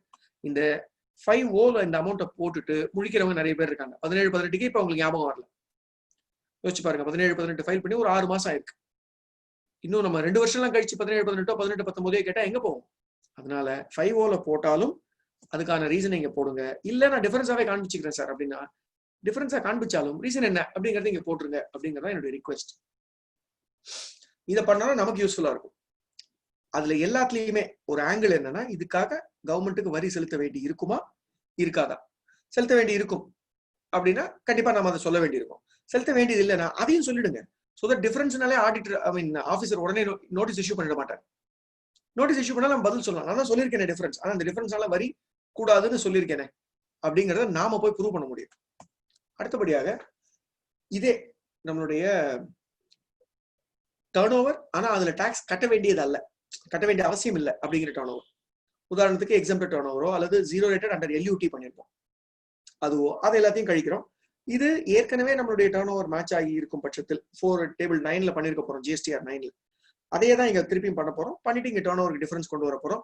இந்த டிஃபரன்ஸினால் கண்டிப்பா லயபிலிட்டி கூடாது. இங்க டிஃபரன்ஸ் வந்தா இது ப்ராப்ளி எதுக்கு உங்களுக்கு ஹெல்ப் பண்ணும்னா, இன்கம் டேக்ஸ் படி இருக்கிற ஒரு இன்கம், ஆனா அது ஜிஎஸ்டி படி எக்ஸம்ப்டட் இன்கமா இருந்தா, ஜென்ரலி அக்ரிகல்ச்சர் இன்கமா இருந்தா, அதை காண்பிக்க விட்டு இருந்தால் கொண்டு வந்து காண்பிப்பது நமக்கு நல்லது. அதுதான் இந்த டேபிள் 7ல நம்ம செய்யக்கூடிய விஷயம். டேபிள் 7னால டாக்ஸ் இம்பாக்ட் இருக்குன்னு சொன்னா நான் ஒத்துக்க மாட்டேன், கிடையாது. அடுத்தபடியா நம்ம கொடுக்கக்கூடியது டேபிள் 9. இதுல என்னன்னா, ரேட் வைஸ் என்ன பொறுத்த வரைக்கும் இந்த அசஸியுடைய லயபிலிட்டி என்ன அப்படிங்கிறத ஆடிட்டர் கால்குலேட் பண்ணி கொடுக்கணும். நார்மல் சார்ஜுக்கு என்ன, ரிவர்ஸ் சார்ஜுக்கு என்ன, ஒண்ணு அவர் கால்குலேட் பண்ணி கொடுக்க வேண்டிய இடம் தான் இது. இந்த ரேட்டுக்கு எவ்வளவு, இந்த ரேட்டுக்கு எவ்வளவுன்னு ரேட் வைஸ் இந்த டாக்ஸஸை நாம இங்க காட்ட வேண்டியிருக்கும். காண்பித்த பிறகு இதுதான் என்ன பொறுத்த வரைக்கும் நீங்க ஜிஎஸ்டிஆர் 9 டேபிள் 9ல ஒரு டாக்ஸ் லைபிலிட்டி காட்டுறீங்க இல்லையா, அதோட ஒத்து போகணும். ஜெனரலா ரெண்டுமே நாம தான் பண்றோம் அப்படின்னா கண்டிப்பா ஒத்து போக வேண்டியது மேண்டேட்டரி ஆகுது. இதுல என்ன டிஃபரன்ஸ் இருக்கோ அந்த டிஃபரன்ஸ் நாம 9C மூலமாக செலுத்தி இருக்க வேண்டும். பாசிட்டிவ் டிஃபரன்ஸாக இருந்தால், அதாவது ஜிஎஸ்டிஆர் 9 படி 1 கோடி ரூபாய் லைபிலிட்டி வருது, 9C படியும் 1 கோடி ரூபாய் லைபிலிட்டி வருது, அந்த 1 கோடி செலுத்தப்பட்டு விட்டது, முடிஞ்சு போச்சு, டிஃபரன்ஸே வராது. ஜிஎஸ்டிஆர் 9C படி 1.2 crores வருது, 9 படியும் 1.2 தான் இருக்கு. அப்போ அந்த 0.2 கட்டல, 1 கோடி தான் கட்டியிருக்கோம் அப்படின்னா அந்த 0.2 9Cல சொல்லி நம்ம கட்ட வைக்க வேண்டும். இது 9Cயில் வரக்கூடியது. சில சமயம் எக்ஸஸா கட்டிட்டோம், பேயபிள் 9 படி பார்த்தா 1 கோடி இருக்கு, ஆனா பெய்டு 1.1 crore இருக்கு. 9C படி பார்த்தாலும் பேயபிள் 1 crore தான் இருக்கு அப்படின்னா அப்போ இங்க டிஃபரன்ஸ் வரும். இந்த ஆர் 9R அப்படிங்கிற டிஃபரன்ஸ் வரும், இந்த நெகட்டிவா வரும். இதை பேஸ் பண்ணி தான் எனி அதர் ரீஃபண்ட் அப்ளை பண்ணலாம், எக்ஸஸ் பேமெண்ட் ஆஃப் டாக்ஸ் அப்படின்னு சொல்லி ரீஃபண்ட் அப்ளை பண்ணலாம் அப்படின்னு சொல்லப்பட்டிருக்கு. ஸோ ஆனுவல் ஆடிட் மூலமாகவும் தெரிய வரலாம் எக்ஸஸா டாக்ஸ் கட்டப்பட்டுதா அப்படின்னு. கட்டப்பட்டு இருந்தால் ரீஃபண்ட் அப்ளை பண்ண இயலும். அடுத்தபடியா நம்ம ஐடிசிக்குள்ள போறோம். ஐடிசி பொறுத்த வரைக்கும் இங்க கேட்கக்கூடிய டேட்டா கொஞ்சம் யூனிக். நம்மளுடைய நார்மல் ஐடிசி டேட்டா அல்ல, 9ல ஜெனரலா கேட்கிற ஐடிசி டேட்டா இல்ல. என்ன கேட்கறாங்கன்னா, இந்த வருடத்துல புக்ஸ் படி நீங்க அவைல் பண்ண கிரெடிட் எவ்வளவுன்னு கேட்கறாங்க. அதாவது உங்களுடைய 31 மார்ச் 2019 ஐடிசி பேலன்ஸ் என்னன்னு கேட்கல, நீங்க அவைல் பண்ணிய கிரெடிட் எவ்வளவு இந்த வருடத்திற்கு, இதுதான் அவங்களுடைய கேள்வி. அப்போ லிட்டரலா பார்த்தா உங்களுடைய ஐடிசி அக்கௌண்ட்டுடைய டெபிட் சைடோட டோட்டல்னு வச்சுக்கலாம். ப்ரொவைடட் டெபிட் சைட்ல நீங்க போட்டது பூரா ஐடிசி எடுக்கப்பட்டது தான் அப்படின்னா அதோடைய டோட்டல் தான் இங்க கேட்கறாங்க, அதை நீங்க கொடுக்க வேண்டியிருக்கும். அதுல இருந்து நம்ம என்ன சொல்லணும்னா, இது இந்த வருடத்தில் புக் செய்யப்பட்டது என் புக்ஸ்ல, அதுக்கு கிரெடிட் என்ன போட்டிருப்போம் அப்படின்னா யூட்டிலைஸ் பண்ண அளவுக்கு தானே கிரெடிட் போட்டிருப்போம், பாக்கி நம்ம போட வேண்டியது ஒண்ணும் இல்லையே. அதுல இந்த வருடத்தில் புக் பண்ணப்பட்டது, ஆனா அது 2 விஷயம் வரலாம். ஒண்ணு, இந்த வருடத்துல புக் பண்ணோம், அடுத்த வருஷம் தான் ஜிஎஸ்டியில் எடுத்தோம், இது ஒரு பார்ட். இரண்டாவது, போன வருடத்திலேயே புக் பண்ணிட்டோம், ஆனா இந்த வருஷம் தான் ஐடிசி எடுத்தோம், ரெண்டுமே வரலாம். அதுல என்ன சொல்றாங்கன்னா, புக்குடு இந்த ப்ரீவியஸ் இயர் பட் கிரெடிட் எடுக்கப்பட்டது கரண்ட் இயர்ல. எடுக்கப்பட்டது அப்படிங்கிற வார்த்தைக்கு அர்த்தம் என்ன, 3Bயில் அது உட்கொட்டப்பட்டது. புக்ல என்ட்ரி போட்டா அதுக்கு பேர் கிரெடிட் எடுக்கப்பட்டதுன்னு அர்த்தம் இல்ல, 3Bல அதை எப்ப காட்டுறோமோ அப்பதான் கிரெடிட் எடுக்கப்பட்டதுன்னு அர்த்தம். சோ புத்தகத்துல இந்த வருடம் எவ்வளவு என்ட்ரி போட்டிருக்கோம் அப்படிங்கிற டோட்டல் எடுத்து 12Aலையும் போன வருடமே என்ட்ரி போடப்பட்டது, ஆனா அந்த இன்வாய்ஸுக்கான கிரெடிட் இந்த வருடம் தான் எடுக்கப்பட்டது. புக்கில் என்ட்ரி போடப்பட்டது என் புக்ல, ஏன்னா இப்ப 31ஆம் தேதி மார்ச்சுக்கு வர இன்வாய்ஸுகள்லாம் என்ட்ரி போட்டுக்கலாம். அந்த இன்வாய்ஸ் நமக்கு ஜூலை 2018 கூட வந்திருக்கலாம், அதனால 31/7/2018 அதுக்கு என்ட்ரி போட்டிருப்பாங்க.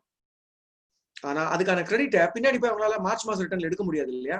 சோ ஜூலை மாசம் ரிட்டர்ன்லாம் கிரெடிட் எடுத்திருப்பாங்க, அதுதான் இங்க வரப்போகுது, 12Aயில் வரப்போகுது அது மட்டுமே. அப்போ 12Cல என்ன வரும் அப்படின்னா, இந்த வருடம் என்ட்ரி போட்டுட்டேன், ஆனா இதுக்கான கிரெடிட் இந்த வருடம் எடுக்கல, இது அடுத்த வருடம் தான் எடுக்க போறேன், அது 12Cயில் வரும். இதுக்கு அடுத்தபடியா இது ரெண்டுத்துக்குமானதை எடுத்து, அதாவது நீங்க புக்கப்படி எடுத்ததுல பிளஸ் போன வருடத்துக்கு உரியது இந்த வருடம் எடுக்கப்பட்டது, மைனஸ் இந்த வருடத்திற்கு என்ட்ரி போடப்பட்டது ஆனால் எடுக்கப்பட்டது அடுத்த வருடத்தில், மைனஸ் பண்ணிட்டு வரக்கூடியதுதான் இந்த வருஷம் நீங்க எடுத்த கிரெடிட் உங்களுடைய பினான்சியல் ஸ்டேட்மெண்ட்ஸ் படி. இதை ஜிஎஸ்டிஆர் 9 படி கம்பேர் பண்றாங்க. ஜிஎஸ்டிஆர் 9ல நீங்க எடுத்திருக்கக்கூடிய கிரெடிட் என்ன, நெட் கிரெடிட் என்ன அப்படிங்கிறத பார்த்தால் அதுவும் இதுவும் மேட்ச் ஆகணும். ஆகல அப்படின்னா அதுக்கான பதில் நம்ம சொல்ல வேண்டியிருக்கும். 2 விதமா இருக்கும். ஒண்ணு, ஜிஎஸ்டிஆர் 9 கம்மியாக இருந்து இது ஜாஸ்தியாக இருந்தால் டிபார்ட்மெண்ட்டுக்கு ஒரு பிரச்சனையும் இல்லை, ஏன்னா நீங்க கம்மியா தானே எடுத்திருக்கீங்க. ஆனா ஆடிட்டருக்கு பிரச்சனை இருக்கு, ஏன்னா இந்த அளவுக்கு கிரெடிட் எடுக்காம விட்டுட்டோம், சோ அப்ப அந்த அளவுக்கு கிரெடிட் எனக்கு கிடைக்காது, லேப்ஸ் ஆயிடும், எடுக்காம தான் விட்டுட்டோமே. இப்ப இதே ரிவர்ஸ்ல இருக்கு, புக்ல கம்மியா இருக்கு, 9ல அதிகமா இருக்கு அப்படின்னா இப்போ ஒரு பிரச்சனை இருக்கு. அது என்னன்னா, நீங்க ஜிஎஸ்டியில கரெக்டா ஐடிசி எடுத்துட்டீங்க, ஆனா புக்கு படி அதை பிஎன்எல் கொண்டு போயிட்டீங்க. இது நீங்க பண்ணது கரெக்டா? தப்பு இல்லையா? அப்ப இன்கம் டாக்ஸை பொறுத்த வரைக்கும் நீங்க அதை கொண்டு போய் கிளைம் பண்ணி டாக்ஸை குறைச்சிக்கிட்டீங்க, எக்ஸ்பென்ஸா காண்பிச்சு. ஏன்னா நீங்க ஐடிசி எடுக்கலையே. ஆனா ஜிஎஸ்டி படி அது ஐடிசி எடுத்திருக்கீங்க, இதுவும் தப்பு. நெகட்டிவ் வந்தாலும் பிரச்சனை, பாசிட்டிவ் வந்தாலும் நீங்க அதை செக் பண்ணிக்கணும். ஏன்னா அதை ரைட் ஆஃப் பண்ண வேணுமா அப்படின்னு சொல்லி. நெகட்டிவ் வந்தா கண்டிப்பா இன்கம் டாக்ஸ் டிபார்ட்மெண்ட்ல நோட்டீஸ் வரும், நான் எதிர்பார்க்கறேன். பாசிட்டிவ்க்கு அந்த பிரச்சனை இல்லை. பாசிட்டிவ் நீங்க சும்மா ஒரு அசட்டை கேரி ஃபார்வர்ட் தான் பண்ணிக்கிறீங்க. சின்ன குழந்தைங்க பொம்மை வச்சு விளையாடுற மாதிரி நீங்களே கேரி ஃபார்வர்ட் பண்ணா அவங்க குத்து சொல்ல போறது இல்லை. ஆனா நெகட்டிவ் வந்தால் அது ப்ராப்ளம்.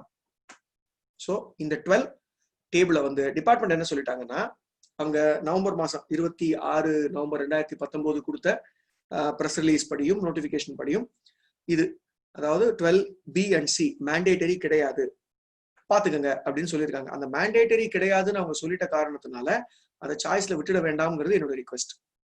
இதை சாய்ஸ்ல விட்டா நம்ம ஐடிசி ரிகன்சிலேஷன் 18-19 தாண்டிடுவோம், 19-20 சிக்கிப்போம். ஏன்னா 12C வரக்கூடியது ITC booked in the current financial year but taken in the subsequent financial year. இது 12B ஆக 1920 வரப்போகுது. அப்ப 1920க்கு ஃபீட் பண்ணக்கூடிய இந்த டேட்டாவை முதல்ல கண்டுபிடிச்சு வச்சுக்கிறது பெட்டர் இல்லையா? ஸோ 18-19ல சிரமத்தை பார்க்காம இதை ஃபில்அப் பண்ணிடுங்க அப்படிங்கறதா என்னுடைய ரிக்வெஸ்ட். இதற்கு பிறகு நம்ம எல்லாரையும் பாராப்படுத்துறதுக்கு அவங்க ப்ரிப்பேர் பண்ணி வச்சிருக்கிற இந்த டேபிள் 14 சான்ஸ் எடுத்துக்கோங்கன்னு சொல்லுவேன். ஏன்னா இதுக்கு என்ன சொல்லிட்டாங்கன்னா 17-18க்கும் 18-19 2 ஃபினான்ஷியல் இயருக்கும் இது மேண்டேட்டரி கிடையாது, இது ஆப்ஷனல் அப்படின்னு சொல்லிட்டாங்க. தைரியமா சான்ஸ் எடுத்து இதை ஆப்ஷனலா பயன்படுத்திக்கோங்க. இதை ஃபுல் பண்ணணுங்கிற அவசியம் இல்லை. சார் அப்ப 19-20க்கு இது வந்துருமா அப்படின்னு கேட்டீங்கன்னா 19-20க்கு இது வருமா இல்ல வேற வருமானு தெரியாது. ஏன்னா ஏற்கனவே சிஏ இன்ஸ்டிடியூட் சைட்ல இருந்து நாங்க ஒரு புது GSTR 9 and 9C சேர்த்து இப்படி இருந்தா பெட்டர் அப்படின்னு கேட்டிருக்கோம். அதுக்கான இன்புட் எல்லாம் கொடுத்துருக்கோம் கவர்மெண்ட்டுக்கு, ஒரு 2-3 பிரசன்டேஷனும் பண்ணிட்டோம். ஸோ அவங்க ஒரு முடிவு எடுத்து இதற்கு பிறகு அதை மாத்தினாங்க அப்படின்னா அதுல இது இல்லை, கவலைப்படாதீங்க. ஒருவேளை இது வரும், இல்ல இதையே நாங்க கண்டினியூ பண்றோம்னு சொன்னாலும் டிபார்ட்மெண்ட் ஒருவேளை இதுக்கு நமக்கு எக்ஸம்ஷன் கொடுக்கலாம். ஆனா 18-19 பொறுத்த வரைக்கும் இது அவங்க கொடுக்க ஒரு சாய்ஸ், அந்த சாய்ஸை எடுத்துக்கங்கன்னு தான் நான் சொல்லுவேன். சாய்ஸ் எடுத்துக்கோங்க, இதை ஃபில்அப் பண்றதுக்கு சிரமப்படாதீங்க. ஏன்னா இதுக்கான டேட்டா கொஞ்சம் ஒரு பகாசுர எஃபர்ட் பண்ணி தான் எடுக்க வேண்டியிருக்கும். சில இது விஷயங்கள்னால இப்ப அடிஷனல் டாக்ஸ் லயபிலிட்டி வருது, ஆடிட்டர் பிரிஸ்கிரைப் பண்றோம் 9Cல அப்படின்னா, அப்படி பிரிஸ்கிரைப் பண்ணப்பட்ட லயபிலிட்டி DRC 03 மூலமாக கேஷாக மட்டுமே பே பண்ண வேண்டும். சார் அதை எங்க சொல்லியிருக்கு அப்படின்னீங்கன்னா, இது எங்க சொல்லியிருக்குன்னா எனக்கே வந்து ஆச்சரியமா இருந்தது. நம்மளுடைய ரூல்ஸ்ல பார்ட் Bல ஃபார்ம் இருக்கு இல்லையா, இந்த GSTR 9C ஃபார்ம் 9 ஃபார்ம், அதுல இன்ஸ்ட்ரக்ஷன்ல சொல்லியிருக்கு. ஸோ ரூல்ஸ்ல சொல்லப்பட்ட ஒரு விஷயம் செக்ஷன்ல சொல்லப்படாத பொழுது இது எனக்கு ஏற்புடையதாகுமா, இதை நான் ஏத்துக்கணுமா அப்படின்னு நீங்க கேட்டா சட்டப்படி இதை எதிர்க்க முடியும். எனக்கு ஐடிசி இருக்கு சார், நான் ஐடிசி பயன்படுத்தி ஏன் இந்த எக்ஸஸ் லயபிலிட்டியை கட்டக்கூடாது? கட்டலாம். ஆனா கேஷ்ல கட்டுன்னு அவங்க ரூல்ல ஒரு இடத்துல சொல்லியிருக்காங்களே தவிர அதுக்கான சாங்டிட்டி அது சரிதானா அப்படின்னு நீங்க கேட்டீங்கன்னா அவ்வளவு சரியான விஷயம் இல்லை. ஏன்னா செக்ஷன்ல சொல்லாத ஒரு ரெஸ்ட்ரிக்ஷனை ரூல் கொண்டு வர முடியாது அப்படிங்கிற அந்த வியூ நானும் எடுக்கிறேன். செக்ஷன் 49ல அந்த விஷயம் சொல்லப்படவில்லை. அதாவது நீ டாக்ஸ்ல கேஷ் அதான் கட்டணும் ஆனுவல் லைபிலிட்டியில வரும்போது அப்படின்னு சொல்லல. இதற்கு பிறகு பார்த்தோம்னா இந்த 2A ரிகன்சிலியேஷன், இது வந்து சம்சுதீன் உங்களுக்கு GSTR 9 சொல்லும் போதே சொல்லியிருப்பாரு. GSTR 9ல டேபிள் 8 வந்து என்ன சொல்லிட்டாங்கன்னா, இதே 18-19க்கும் ஆப்ஷனல் நீங்க என்ன பண்ணலாம் அப்படின்னா, இதை வந்து 9ல கொடுக்க வேண்டிய அவசியம் இல்லை. 9C தாக்கல் பண்ணும்போது இதை ஒரு PDF ஆக இந்த ரெகன்சிலேஷன் நீங்க ஏத்தி விடலாம். இதுல ஆடிட்டர் சர்டிபிகேஷன் சைன் வேண்டாம், இதுக்கு இந்த டேபிளுக்கு மட்டும் இது ஒரு ஒயிட் பேப்பர்ல ஃபில்அப் பண்ணி கூட நீங்க ஏத்தி விடலாம் அப்படின்னு சொல்லியிருக்காங்க. ஸோ 9 ஃபில் பண்ணும்போது இந்த 8 நீங்க பெருசா கஷ்டப்படுத்திக்க வேண்டாம், 9C ஃபில் பண்ணும்போது எனக்கு பண்ணி கொடுங்க. ஸோ அடிப்படையில என்ன சொல்ல வராங்கன்னா, நீங்க எனக்கு இந்த டேட்டாவை கொடுத்துதான் ஆகணும் அப்படின்னு சொல்லிட்டாங்க. அந்த கொடுத்துதான் ஆகணும் அப்படிங்கிறத நீ 9ல கொடுக்காம 9Cல கொடுத்தா ஓகே அப்படின்னு இருக்காங்க. ஆனா 2 இடத்துலயும் ஆப்ஷனல்ங்கிற வார்த்தையை பயன்படுத்திய காரணத்தினால் நீங்க ஆப்ஷனை எடுத்துக்கலாம், இந்த டேபிளை ஃபில்அப் பண்ணாமலும் இருக்கலாம். இல்ல சார் எனக்கு எதுக்கு வம்பு, நான் வந்து 2A ரிகன்சிலேஷன் பண்ணிட்டு இருக்கேன் அப்படின்னீங்கன்னா பெட்டர் நீங்க 9லயே அதை போட்டு க்ளோஸ் பண்ணிக்கிறது, தனியா பேப்பர் எல்லாம் அப்லோட் பண்ணாதீங்க அப்படிங்கறதா என்னோட சஜஷன். 9Cல இது ஒரு தனி பேப்பரை அப்லோட் பண்ணி டைத்தை வேஸ்ட் பண்ணாதீங்க. அடுத்தபடியா GSTல என்னென்ன டாக்குமெண்ட்ஸை ஆடிட்டர் வெரிஃபை பண்ணணும், டாக்குமெண்ட்ஸை நான் பார்த்துட்டேன்னு ஆடிட்டர் சொல்லணும். ஸோ என்னென்ன டாக்குமெண்ட்ஸ் அவர் பார்த்துருக்க வேண்டி இருக்கும், எதை நீங்க வந்து அவருக்கு ப்ரொடியூஸ் பண்ணணும் அப்படிங்கிற அந்த ஒரு குயிக் ஐடியா மட்டும் கொடுத்துட்றேன். ரிவைஸ்ட் இன்வாய்ஸ் அப்படின்னு ஜிஎஸ்டியில் ஒரு இன்வாய்ஸ் இருக்கு. இது கண்டிப்பாக நான் ஏற்கனவே போட்ட இன்வாய்ஸை மாத்தி கொடுக்கக்கூடிய ஒரு இன்வாய்ஸ் அல்ல. இது அதுக்கு பேர் ரிவைஸ்ட் இன்வாய்ஸ் அல்ல. நான் ரெட்ராஸ்பெக்டிவா ரிஜிஸ்டர் ஆயிடுவேன். இப்போ ரெஜிஸ்ட்ரேஷன் அப்ளை பண்ணும்போது நான் இந்த தேதியிலே லைபிலிட்டி உருவாயிடுச்சு எனக்கு அப்படின்னு சொன்னா அந்த தேதியிலே ரெஜிஸ்டர் பண்ணி விட்டுருவாங்க.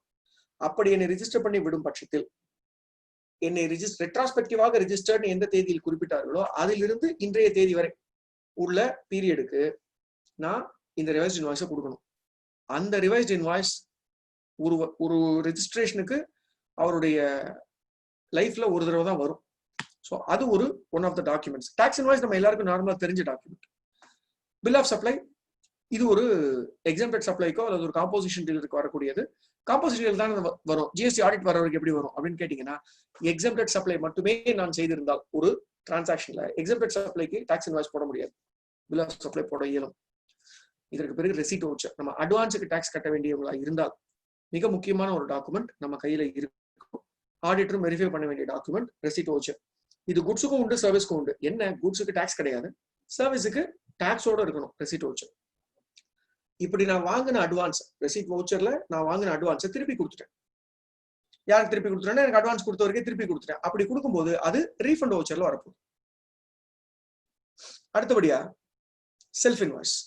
என்னுடைய ரிவர்ஸ் சார்ஜ் அனைத்துக்கும் செக்ஷன் 31 சப்செக்ஷன் 3 கிளாஸ் எஃப் கூறப்பட்டிருப்பது என்னன்னா, என்னுடைய சப்ளையர் அன்ரிஜிஸ்டர்டாக இருக்கும் பட்சத்தில் நான் ரிவர்ஸ் சார்ஜ் கட்ட வேண்டிய அவசியம் வந்தால், சார் சப்ளையர் அன்ரிஜிஸ்டர்டா தான் ரிவர்ஸ் சார்ஜ் தான் இல்லவே இல்லையே அப்படிங்காதீங்க. 9(4) தான் இல்லை, 9(3) இருக்கேன். 9(3)லயும் என் சப்ளையர் அன்ரிஜிஸ்டர்டா இருக்கலாம், அது லீகல் சர்வீசஸா இருக்கலாம், நான் ரிவர்ஸ் சார்ஜ் கட்ட வேண்டி இருக்கலாம். சப்ளையர் அன்ரிஜிஸ்டர்டா இருக்காரு, ஜிடிஏவாக இருக்கலாம், நான் ரிவர்ஸ் சார்ஜ் கட்ட வேண்டி இருக்கலாம்.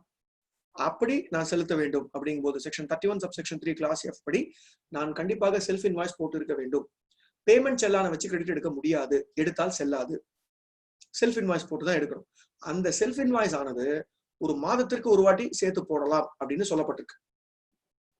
ரூல் உங்களுடைய டாக்ஸ் இன்வாய்ஸ்க்கான வரக்கூடிய ரூல்ல ரூல் 46ல இது ப்ரொவிசோவாக சொல்லப்பட்டிருக்கு. ஸோ அதை பயன்படுத்தி நீங்க மாசத்துக்கு ஒன்னாவது போட்டுருங்க. அதை அடிப்படையா வச்சுதான் நீங்க ஆர்சிஎம் ஐடிசி எடுங்க அப்படிங்கிறத சொல்றேன். அதுக்கு அடுத்தபடியா பேமெண்ட் வவுச்சர். ஆர்சிஎம்ல எனக்கு சப்ளை பண்ணக்கூடியவருக்கு நான் கொடுக்கக்கூடிய அட்வான்ஸ், ஆர்சிஎம்ல எனக்கு சப்ளை பண்ணக்கூடியவருக்கு நான் கொடுக்கக்கூடிய அட்வான்ஸை நான் என்னென்ன போடுவேன்னா பேமெண்ட் வவுச்சர்னு போடுவேன். அந்த பேமெண்ட் வவுச்சர் ஜிஎஸ்டிக்கு உட்படும். அதற்கு பிறகு டெலிவரி செலான் டீடைல்ஸ். இது எங்க சார் புதுசா வருது, இதுக்கும் ஜிஎஸ்டிக்கு என்ன சம்பந்தம்னா 18-19 இதுக்கும் ஜிஎஸ்டிக்கும் சம்பந்தம் இருக்கு அப்படின்னு நான் நினைக்கிறேன். அது ஏன்? இவே பில் ரெகன்சிலியேஷன் 1/4/2018 முதல் இவே பில் மேண்டேட்டரி ஆயிடுச்சு. நாளைக்கு டிபார்ட்மெண்ட் இவே பில்லுல இவ்வளவுதான் இருக்கு, உன் டர்ன் ஓவர்ல ஏன் இவ்வளவு இருக்கு, அல்லது உன் டர்ன் ஓவர்ல இவ்வளவுதான் இருக்கு, இவே பில் ஏன் இவ்வளவு இருக்கு அப்படிங்கிற 2 விதமான கேள்வியிலும் வரலாம்.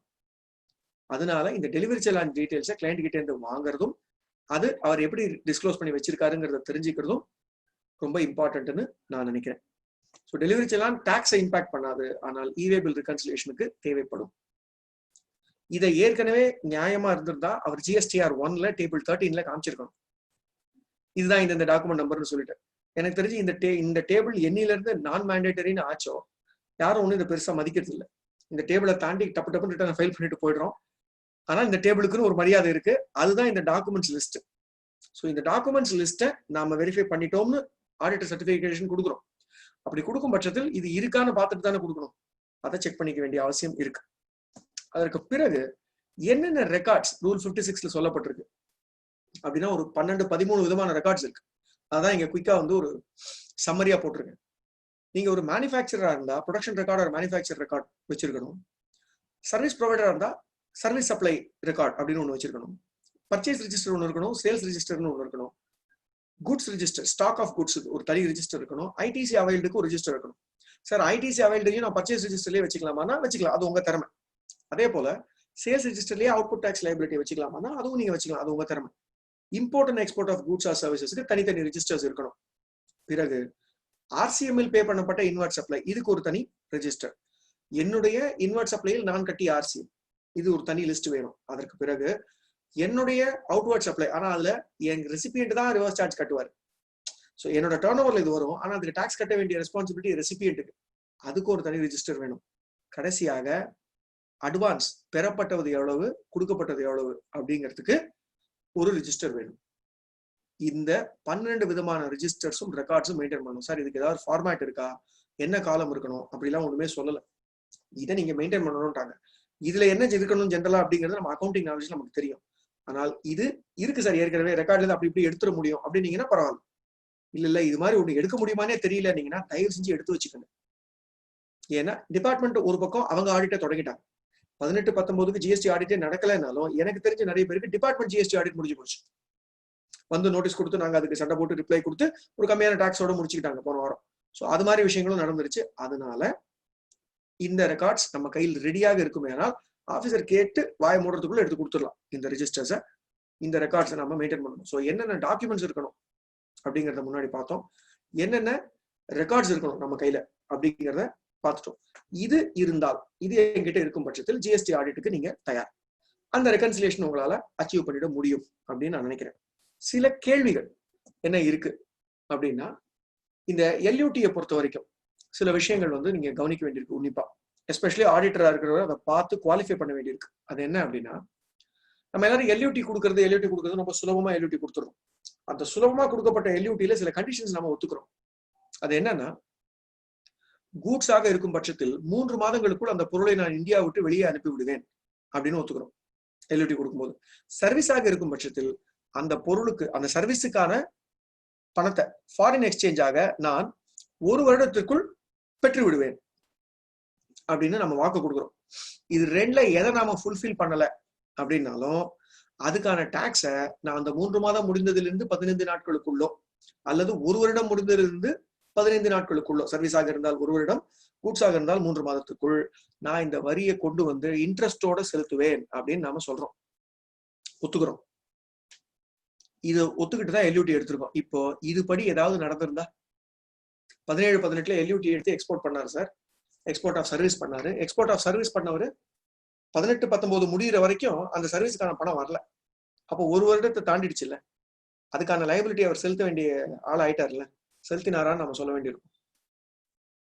இது ஒரு கீ திங் எல்யூடியை பொறுத்த வரைக்கும் நம்ம தெரிஞ்சுக்க வேண்டியது. அடுத்தபடியா எல்யூடிக்கு அடுத்தபடியா புதுசா ஒண்ணு வந்திருக்கு. 23/3/2020 நோட்டிபிகேஷன் 16 மூலமா வந்தது. New rule which was inserted, rule 96B அப்படின்னு ஒன்று இன்சர்ட் பண்றாங்க. எக்ஸ்போர்ட் ஆஃப் கூட்ஸ் பண்ணும்போது ஃபாரின் கரன்சி வாங்கினாதான் அது எக்ஸ்போர்ட் அப்படின்னு எங்கேயும் சொல்லப்படல. ஸோ அதனால நீங்க எக்ஸ்போர்ட் ஆஃப் கூட்ஸ் பண்ணலாம். அப்படி எக்ஸ்போர்ட் ஆஃப் கூட்ஸ் நான் பண்ணிட்டு அதுக்கு ஃபாரின் கரன்சி வாங்காமல் அதுக்கான ரீஃபண்ட் நான் வாங்கி இருந்தால், அதாவது எக்ஸ்போர்ட் ஆஃப் கூட்ஸ் பண்ணிட்டேன்னு சொல்லி வித் பேமெண்ட் ஆஃப் ஐஜிஎஸ்டின்னு சொல்லி ரீஃபண்ட் வாங்கியிருந்தாலும் சரி, வித்வுட் பேமெண்ட் ஆஃப் ஐஜிஎஸ்டின்னு சொல்லி அப்ளிகேஷன் போட்டு ரீஃபண்ட் வாங்கியிருந்தாலும் சரி, 2 சிச்சுவேஷன்லையும் எதுவாக இருந்தாலும்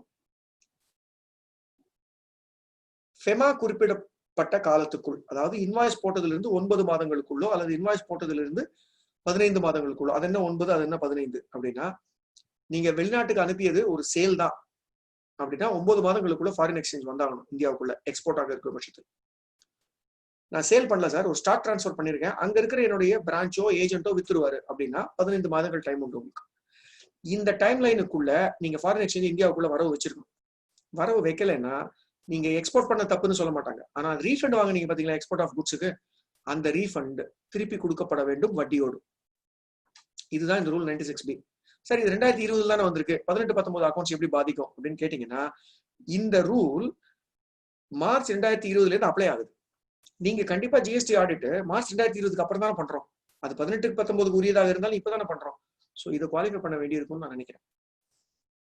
அடுத்தபடியா இந்த ஒரு ஏரியாவை கிரிட்டிக்கலா பார்க்கணும். நீங்க export, deemed export, merchant export, இதற்கான வித்தியாசம் நமக்கு தெரிய வேண்டும். டீம்டு எக்ஸ்போர்ட்டுங்கிறது நோட்டிபிகேஷன் 48/2017, மர்ச்சன்ட் எக்ஸ்போர்ட்டுங்கிறது 40/2017. இது தனித்தனியாக ரிப்போர்ட் பண்ண வேண்டும். இதற்கான டிஃபரன்ஸ் நமக்கு தெரிய வேண்டும். இதுக்கு ரீஃபண்ட் மெக்கானிசமும் அசசி எப்படி செய்திருக்கிறார் அப்படிங்கிறது தனித்தனியா இருக்கா அப்படின்னு நம்ம செக் பண்ணிட்டு தான் சைன் பண்ணணும். ஏன்னா 3மே ஒரே விதமான ரீஃபண்ட் மெக்கானிசம் கிடையாது.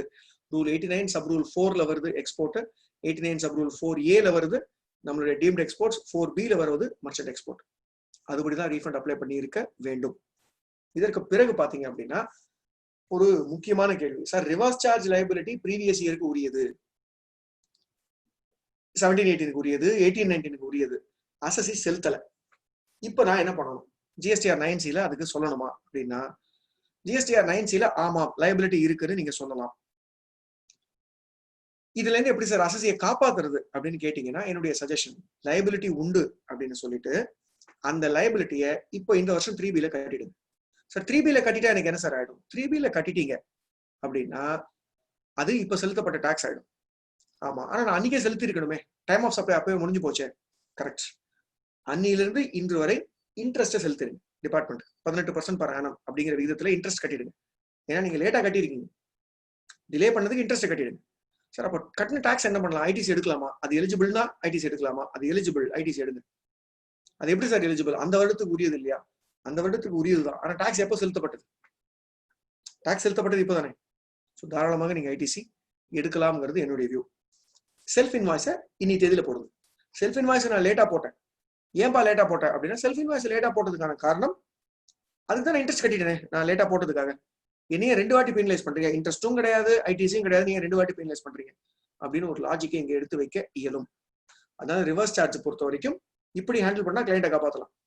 அந்த எண்ணெல்லாம் இல்லை சார், எனக்கு எப்படி ஹேண்டில் பண்ணணும்னு மட்டும் சொல்லுங்க, இந்த சென்ஸ் இது எப்படி ரிப்போர்ட் பண்ணணும்னு மட்டும் சொல்லுங்க அப்படின்னா லைபிலிட்டியை கண்டிப்பாக நீங்க 9C ரிப்போர்ட் பண்ணணும் அப்படிங்கிறது தான் என்னோட வியூ.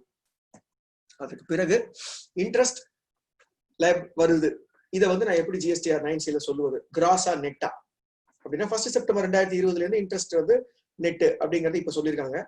ஆனா 39th ஜிஎஸ்டி கவுன்சில் முடியும் போதே 24 மார்ச் 2020 கவர்மெண்ட் கொடுத்த வாக்குறுதி என்னன்னா, நெட்ல தான் இன்ட்ரெஸ்ட் அப்படின்னாங்க, உங்களுக்கு ரெட்ராஸ்பெக்டிவா கொடுத்துருவோம் அப்படின்னு சொல்லியிருக்காங்க. இனி வரைக்கும் கொடுக்கல. இந்த அமெண்ட்மெண்ட் இவங்க இதை நோட்டிஃபை பண்ணும்போது எல்லாரும் கொந்தளிச்சிட்டாங்க. ஆனா அதுக்கு ஒரு ரீசன் இருக்கு. இப்ப இவங்க நோட்டிஃபை பண்ணிருக்கிறது 2019 கொண்டு வந்த அமெண்ட்மெண்ட். இவங்க வாக்குறுதி கொடுத்தது 2020. சோ இன்னொரு அமெண்ட்மெண்ட் பில்ல பாஸ் பண்ணி அதை ஆக்ட் ஆக்கி அதுக்கு பிறகுதான் ரெட்ராஸ்பெக்டிவா கொடுப்பாங்கன்னு நான் எதிர்பார்க்கிறேன். அதனால கிராஸா நெட்டா இன்ட்ரெஸ்ட் எவ்வளவுன்னு போட்டு குவான்டிஃபை பண்ணி நான் ஆடிட் ரிப்போர்ட்டில் கொடுப்பது. டிலே இருக்கு சார், டிலேக்கு இவ்வளவு இன்ட்ரெஸ்ட் கட்டல அப்படின்னு நான் சொல்லணும். எவ்வளவுல நான் கால்குலேட் பண்றது இன்ட்ரெஸ்ட் அப்படின்னா என்னுடைய சஜஷன் நெட்ல கால்குலேட் பண்ணுங்க. நெட்ல தான் கால்குலேட் பண்ணிருக்கேன் அப்படிங்கறத உங்களுடைய அப்சர்வேஷனாக கொடுத்து விடுங்கள். 9C ஆடிட்டர் 2 விதமா ஆன்சர் கொடுக்க முடியும். ஒன்னு குவாலிஃபிகேஷன், இன்னொன்னு அப்சர்வேஷன். குவாலிஃபிகேஷன் தவறு நடந்து விட்டதுன்னு சொல்லுவது. அப்சர்வேஷன் எனக்கு இது கரெக்ட்னு படுது, இது வந்து இப்படி பண்ணப்பட்டிருக்கு, ஆனா இது பெரிய தப்பு இல்லை அப்படின்னு சொல்லுவது அப்சர்வேஷன். இதை நீங்க சூஸ் பண்ணி நெட்ல கட்டியிருக்காங்க, நெட்ல கட்டின ஒன்றும் தப்பு இல்லை, ஏன்னா கவர்மெண்ட் இந்த மாதிரி சொல்லியிருக்காங்க அப்படின்னு சொல்லிடலாம். 26 ஆகஸ்ட் அன்னைக்கு ஒரு சிபிஐசி உடைய ட்வீட்ல கூட அவங்க சொல்லியிருக்காங்க, பிரஸ் ரிலீஸ்ல, ஆமாம் நாங்க விரைவில் அதை கொண்டு வருவோம் அப்படின்னு சொல்லியிருக்காங்க. அது வரைக்கும் எந்த விதமான ரெக்கவரியும் எடுக்க மாட்டோம், நெட்ல கட்டினவங்க கிட்ட இருந்து ரிகவரி கேட்க மாட்டோம் அப்படின்னு சொல்லியிருக்காங்க. அதை பயன்படுத்திக்கும். இதான் என்னுடைய சஜஷன். ஸோ இதுதான் என்னை பொறுத்த வரைக்கும் ஜிஎஸ்டிஆர் 9C 2018-19 ஃபில்அப் பண்றதுக்கு, ஃபில்அப் பண்ணுவதற்கும் அதற்கு உரிய விஷயங்களை பார்த்துக்கிறதுக்கும் நீங்க எடுக்க வேண்டிய ஸ்டெப்ஸ். இப்போ நம்ம Q&A-க்குள்ள போயிடலாம். தேங்க்யூ சார், ரொம்ப அருமையாக கொடுத்துருக்கீங்க, ஒன்றா கொடுத்துருக்கீங்க. கொஸ்டின் ஆன்சர் நீங்கள் போகிறோம் சார், கொஸ்டின் ஆன்சர் போயிடலாம் சார். சார் ஜெயக்குமார் சார், விசிலேட் sir,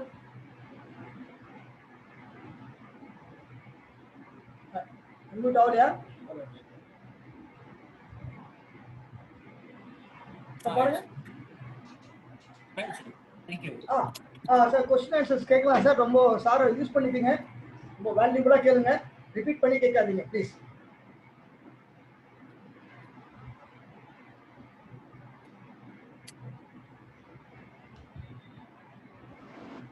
Sir, Madhur Sridhar, can I ask you a question now? ஒரு क्वेश्चन கேட்டிருக்காரு சார். அவரு இஸ் அட்வான்ஸ் சார். அப்பு சாமி சார் क्वेश्चन கேட்டிருக்காரு. Sridhar சார் சாமி பிரமுல சாட்ல இருக்கிற क्वेश्चन தான சார் சொல்றீங்க? ஒரே ஒரு क्वेश्चन தான் கேட்டிருக்காரு சார். ஆமா sir. Is advance received from overseas buyer towards services attract GST. இப்போ நீங்க வந்து எந்த விதத்துல ஜிஎஸ்டி பண்ண போறீங்கன்னு முடிவு பண்ணிக்கோங்க உங்க அட்வான்சஸ்க்கு. அதாவது சர்வீசஸா இருந்தா, ஜீரோ ரேட்டட் சர்வீசஸ் ஆக இருந்தால் நீங்க எல்யூடி ரூட்ல போறீங்களா இல்ல டாக்ஸ் பேமெண்ட் ரூட்ல போறீங்களான்னு பாத்துக்கணும். நீங்க எல்யூடி ரூட்ல போறவராக இருந்தால் அட்வான்ஸாக இருந்தாலும் அதுக்கு ஜிஎஸ்டி வராது. நீங்க டாக்ஸ் பேமெண்ட் ரூட்ல போறீங்க அப்படின்னா இந்த அட்வான்ஸுக்கு டாக்ஸ் வரும். பட் என்ன பொறுத்த வரைக்கும் சர்வீசஸுக்கு பேமெண்ட் ரூட்ல போகாம இருக்கிறது நல்லது. ஓகே சார், பட் அவங்க எல்யூடி வச்சு தான் பண்ணிட்டு இருக்காங்க இது வரைக்கும். அப்போ கட்ட வேண்டிய அவசியம் இல்லையே சார், முடிஞ்சு போச்சு சார். இப்ப நீங்க சொல்ற ஒரு கண்டிஷன் வந்து இந்த 1 இயர்க்குள்ள பேமெண்ட் வரணும்னு சொல்லியிருக்கீங்க இல்லையா அதுல? ஆமா, அது எல்யூடி கொடுக்கும் போதே நம்ம கொடுத்துட்ட வாக்குறுதி. சோ அது நீங்க you are bound by it. இல்ல அதான் சொல்றேன், அந்த மாதிரி சப்போஸ் வராத கேஸ்ல வந்து ஃபார் எக்ஸாம்பிள் $1 lakh வந்து அவங்க சர்வீஸ் பண்ணியிருக்காங்க, $80,000 தான் வந்து கரெக்ட், 20,000 வரல. அந்த 20,000 ஒரு வருடம் தாண்டிடுச்சுன்னா மட்டும் வரும். கரெக்ட், அந்த 20,000க்கு IGST with interest from the date of original supply நீங்க கட்டணும். ஒரிஜினல் இன்வாய்ஸ் டேட்ல இருந்து original invoice time of supply வருது இல்லையா? இப்போ ஜனவரி மாசம் 2018 ரைஸ் பண்ணிருக்காங்கன்னு வைங்க, February 20 டியூ டேட், அதுல இருந்து நீங்க கட்டணும் இன்ட்ரெஸ்டோட. இந்த எல்யூடிங்கிற அந்த ஒரு இந்த ஆபீஸ்ல எல்லாருக்கும் ரொம்ப பிடிச்ச விஷயம் எல்யூடி தான். டக்குன்னு போனவன் 2 பட்டனை கிளிக் பண்ணாம ஆபீஸ்ல இருக்கிற 2 பேர் பேரை கொடுத்தோமா விட்னஸா, சார் எல்யூடி முடிஞ்சு போச்சு சார் அப்படின்னு டைம் ஷீட்ல பாத்தீங்கன்னா 1.5 மணி நேரம் புக் பண்ணிருப்பான். அதுக்கு என்னடா 1.5 மணி நேரம் என்னடா பண்ணேன்னு கேட்க முடியாது நம்ம. ஆனா அந்த எல்யூடில இருக்கிற அந்த வார்த்தைகள் இருக்கு இல்லையா, நம்ம வாக்கு கொடுக்குறோம் இல்லையா அவங்க கிட்ட, அது ரொம்ப ரொம்ப இம்பார்ட்டன்ட். கூட்ஸா இருந்தா 3 மாசத்துக்குள்ள எக்ஸ்போர்ட் பண்ணிடுவேன்னு சொல்றோம். 3 மாசத்துக்குள்ள எக்ஸ்போர்ட் பண்றேன்னு எப்படி சார் தெரிஞ்சுக்கிறது அப்படின்னு பாத்தீங்கன்னா, அந்த ஷிப்பிங் பில் நம்பர் எடுத்து ஐஸ் கேட்டுங்கிற போர்ட்டல்ல கொடுத்தோம்னா இஜிஎம் டேட்னு ஒண்ணு வரும், எக்ஸ்போர்ட் ஜெனரல் மேனிஃபெஸ்ட் டேட்னு. அந்த டேட்டு தான் அந்த பொருள் இந்தியா விட்டு வெளியே போச்சு அப்படின்னு கஸ்டம்ஸ் டிபார்ட்மெண்ட் சொல்லுது. சோ அது மூலமா நம்ம ஐடென்டிஃபை பண்ணிக்கலாம். சர்வீஸ் பொறுத்த வரைக்கும் அந்த பிரச்சனை இல்லை. இப்ப நீங்க சொன்ன மாதிரி எது ஃபாரின் கரன்சி உள்ள வருதோ அந்த தேதி தான் நம்ம ஒரு வருடத்துக்குள்ள இருக்கணும் அப்படிங்கிற ரெஸ்ட்ரிக்ஷன். அடுத்தது முரளி கிருஷ்ணன் ஒரு கேள்வி கேட்டிருக்காரு. முரளிகிருஷ்ணன், ஆர்சிஎம் நாட் பெய்டு, இல்ல அன்மியூட் பண்றீங்களா? நான் படிச்சுட்டுமா சார் கொஸ்டின்? படிச்சு. RCM not paid 1718. Now I raise a self invoice in 2021 is possible but not reported in 1789 report பண்ண பத்தி கவலைப்படாதீங்க. இப்போ நீங்க அதுக்கான இதை ரைஸ் பண்ணிட்டு ஆனா இன்ட்ரெஸ்ட் கட்டிடணும். இன்ட்ரெஸ்ட் கட்டிட்டு ஐடிசி எடுங்க தாராளமாக. இது வந்து ஒரு லீகல் ஸ்டாண்டர்ட், பாசிட்டிவா எடுக்க முடியும் நம்மளால. அடுத்தது பேரு பார்கோட் லேபிள்னு ஏதோ இருக்கு. Okay, I have paid DRC 03 Salaar but not download. How to print out GST portal? DRC 03 எப்படி பிரிண்ட் பண்றதுங்கிறீங்களா? இதுல இருக்கே சார், மை அப்ளிகேஷன்ஸ்ல போனா சர்ச் பண்ணா கிடைச்சிட போகுது.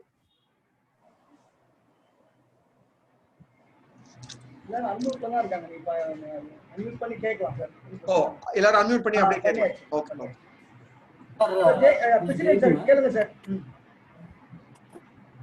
சார் இந்த கன்ஸ்ட்ரக்ஷன் கவர்மெண்ட் இந்த முனிசிபாலிட்டி கன்ஸ்ட்ரக்ஷன் உங்க வாய்ஸ் கொஞ்சம் பிரேக் ஆகுது சார். உங்க வாய்ஸ் கொஞ்சம் பிரேக் ஆகுது சார். கொஞ்சம் பிரேக் ஆகுது. கேக்குதுங்களா? ஓகே சார், இப்போ இந்த கன்ஸ்ட்ரக்ஷன் டாக்கிங் அபௌட் இந்த முனிசிபாலிட்டி கவர்மெண்ட் வந்து சர்வீஸ் பண்ற கான்ட்ராக்ட் பண்ற பர்சன் அவங்க வந்து 3D சேல்ஸ்ல ஒரு ஃபிகர் போட்டாங்க. GSTR 7 ஃபைல் பண்ணும்போது பயங்கர டிஃபரன்ஸ் வருது sir. How to tackle this? GSTR 7ல இவங்களுடைய பில் எப்போ அப்ரூவ் ஆகுதோ அப்பதான் அவங்க TDS பண்றாங்க. உதாரணத்துக்கு இவங்க வந்து இந்த மாசம் பில்லு போட்டு இவன் 3Bல இந்த மாசம் காமிச்சிருவான். ஆனா அது போய் அந்த இன்ஜினியர் அப்ரூவல் வாங்கி எப்போ அக்கௌண்ட்ஸ் டிபார்ட்மெண்ட்டுக்கு போய் புக் பண்றாங்களோ ப்ராப்ளி அடுத்த மாசம் கூட ஆயிடலாம். அந்த மாசம் தான் நடக்கும். அதனாலதான் என்னுடைய சஜஷன் என்னன்னா, முதல்ல 3Bல வந்துருச்சான்னு செக் பண்ணிக்கணும். நம்ம மாசம் இன்கம் நம்ம எப்போ புக் பண்றோமோ இன்வாய்ஸ் 3Bல முன்னாடியே வந்துருச்சு அப்படின்னா நம்ம கிட்ட கண்டிப்பா வந்து ஆன்சர் இருக்கும். ஏன்னா இப்போ டிபார்ட்மெண்ட் நோட்டீஸ் ASMT 10 டக்குன்னு இஷ்யூ பண்ணிட்டு இருக்காங்க. உன்னுடைய GSTR 7க்கும் 3Bக்கும் வித்தியாசம் இருக்குன்னு. அவங்க என்னன்னா கண்ண மூடிட்டு வர இஷ்யூ பண்றாங்க. இது ஜாஸ்தியா இருந்தாலும் இஷ்யூ பண்றாங்க. அதாவது 3Bல ஜாஸ்தி கட்டிருக்கேன், 7ல கம்மி இருந்தாலும் இஷ்யூ பண்றாங்க. எதுக்கு சார் இஷ்யூ? அதுக்கு பதில் சொல்றதுக்கு நம்ம கிட்ட ஆன்சர் என்ன இருக்கணும்னா, எப்பவுமே நம்ம 3B ஜாஸ்தியா இருக்கு அப்படின்னா பதில் இமீடியட்டா சொல்லிடலாம். 3B ஒரு மாசம் கம்மியா இருக்கு ஆனா வந்து இதோட என்ன ரெக்கன்சைல் பண்ண முடியும். ஏன்னா போன மாசம் ஜாஸ்தியா இருந்தது 3B, 7 கம்மியா இருந்தது. இந்த மாசம் 3B குறைஞ்சு போச்சு, 7 ஜாஸ்தியா இருக்குன்னு சொல்ல முடியும். சோ இன்வாய்ஸ் வைஸ் பிரேக்கப் தான் கரெக்ட். Okay okay. இப்போ அக்ரிகேட் டர்ன்ஓவர் அப்படின்னு சொல்லும்போது my turnover is இப்போ வந்து let us try to actually take a construction turnover பாத்தீங்கன்னா ஒரு 4.5 crores. ரெசிடென்ஷியல் ரெண்டல் இன்கம் வாங்கியிருக்காரு ஒரு ஒரு ஒரு ஒரு 50 lakhs வாங்கியிருக்காரு.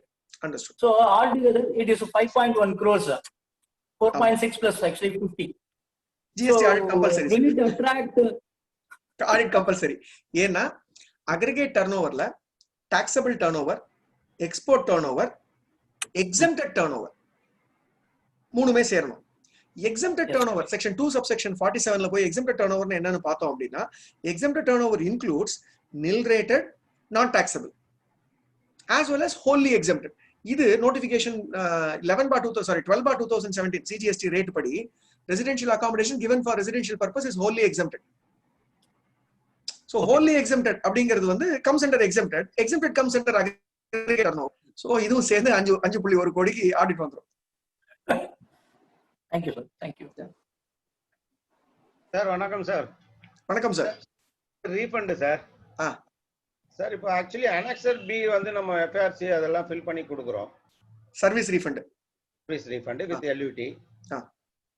இப்போ நம்ம அது அட்டாச்மெண்ட் வந்து இந்த GSTR 3B and 1 இதெல்லாம் அட்டாச் பண்ணணுமா இல்ல எஃப்ஆர்சி? நீங்க சர்க்குலர் நம்பர் 135 மார்ச் 2020 அத ஒரு தடவை ரெஃபர் பண்ணிடுங்க. ஏன்னா அனெக்சர் பிலயே ஒரு சின்ன சேஞ்ச் கொண்டு வந்துட்டாங்க. ஓகே. அது என்னன்னா HSN மேண்டேட்டரி ஆக்கிட்டாங்க. ஆமா சார். மார்ச் மாசத்துல இருந்து. அதே போல என்ன சொல்லிட்டாங்கன்னா ஒரு தப்பும் பண்ணி சரியும் பண்ணிட்டாங்க. அது எப்படின்னா சர்க்குலர் 135ல ஊர் பக்கம் ஒரு கதை சொல்லுவோம். அது இப்போ பொதுவா சொல்ல முடியாது, தனியா பார்க்கும்போது சொல்றேன் உங்களுக்கு. அது மாதிரி என்ன பண்ணிட்டாங்கன்னா 2Aல வரலன்னா கிரெடிட் கிடையாது அப்படின்ட்டாங்க. ஆமா ஆமா அது கிடையாது. அதுக்கப்புறம் இது என்னன்னா டிபார்ட்மெண்ட் ஆபீசர் தப்பா புரிஞ்சுக்கிட்டு இம்போர்ட் எல்லாம் 2Aல வரலன்னு சொல்லி ரீஃபண்ட் கொடுக்காம தடுத்தாங்க. என்னடா அது மடத்தனமா இருக்குன்னா நீங்க போய் சர்க்குலர் படிங்க சார் என்ன சொல்லிருக்கு, சர்க்குலர்ல என்ன போட்டிருக்கு, இது உங்கள் சொத்து, இந்த மாதிரி சர்க்குலர்ல என்ன போட்டிருக்கு, சர்க்குலர்ல 2Aல வரலன்னா கிடையாது கொடுக்க மாட்டேன் சார் அப்படின்னா அதை நாங்க எழுதி போட்டு ஜூன் 10, 2020 சர்க்குலர் நம்பர் 139ல கிளாரிஃபை பண்றாங்க. நாங்க தெரியாம சொல்லிட்டோம், எது 2Aல வரணுமோ அது 2Aல வரலன்னா கொடுக்க மாட்டோம். இம்போர்ட் RCM ISD அது மட்டும் நீங்க இன்வாய்ஸ் அப்லோட் பண்ணுங்க நாங்க கொடுத்துருவோம் அப்படின்னு சொன்னாங்க. அப்ப இப்ப HSN கம்பல்சரியா சார் பர்ச்சேஸ்? ஆமா, அனெக்சர் B ல கம்பல்சரி. சென்ட்ரல் ஆபீசர்ஸ் ரீஃபண்ட் வந்து டெஃபிஷியன்சி மெமோ கொடுக்குறாங்க அனெக்சர் B ல HSN இல்லன்னா. ஐயோ.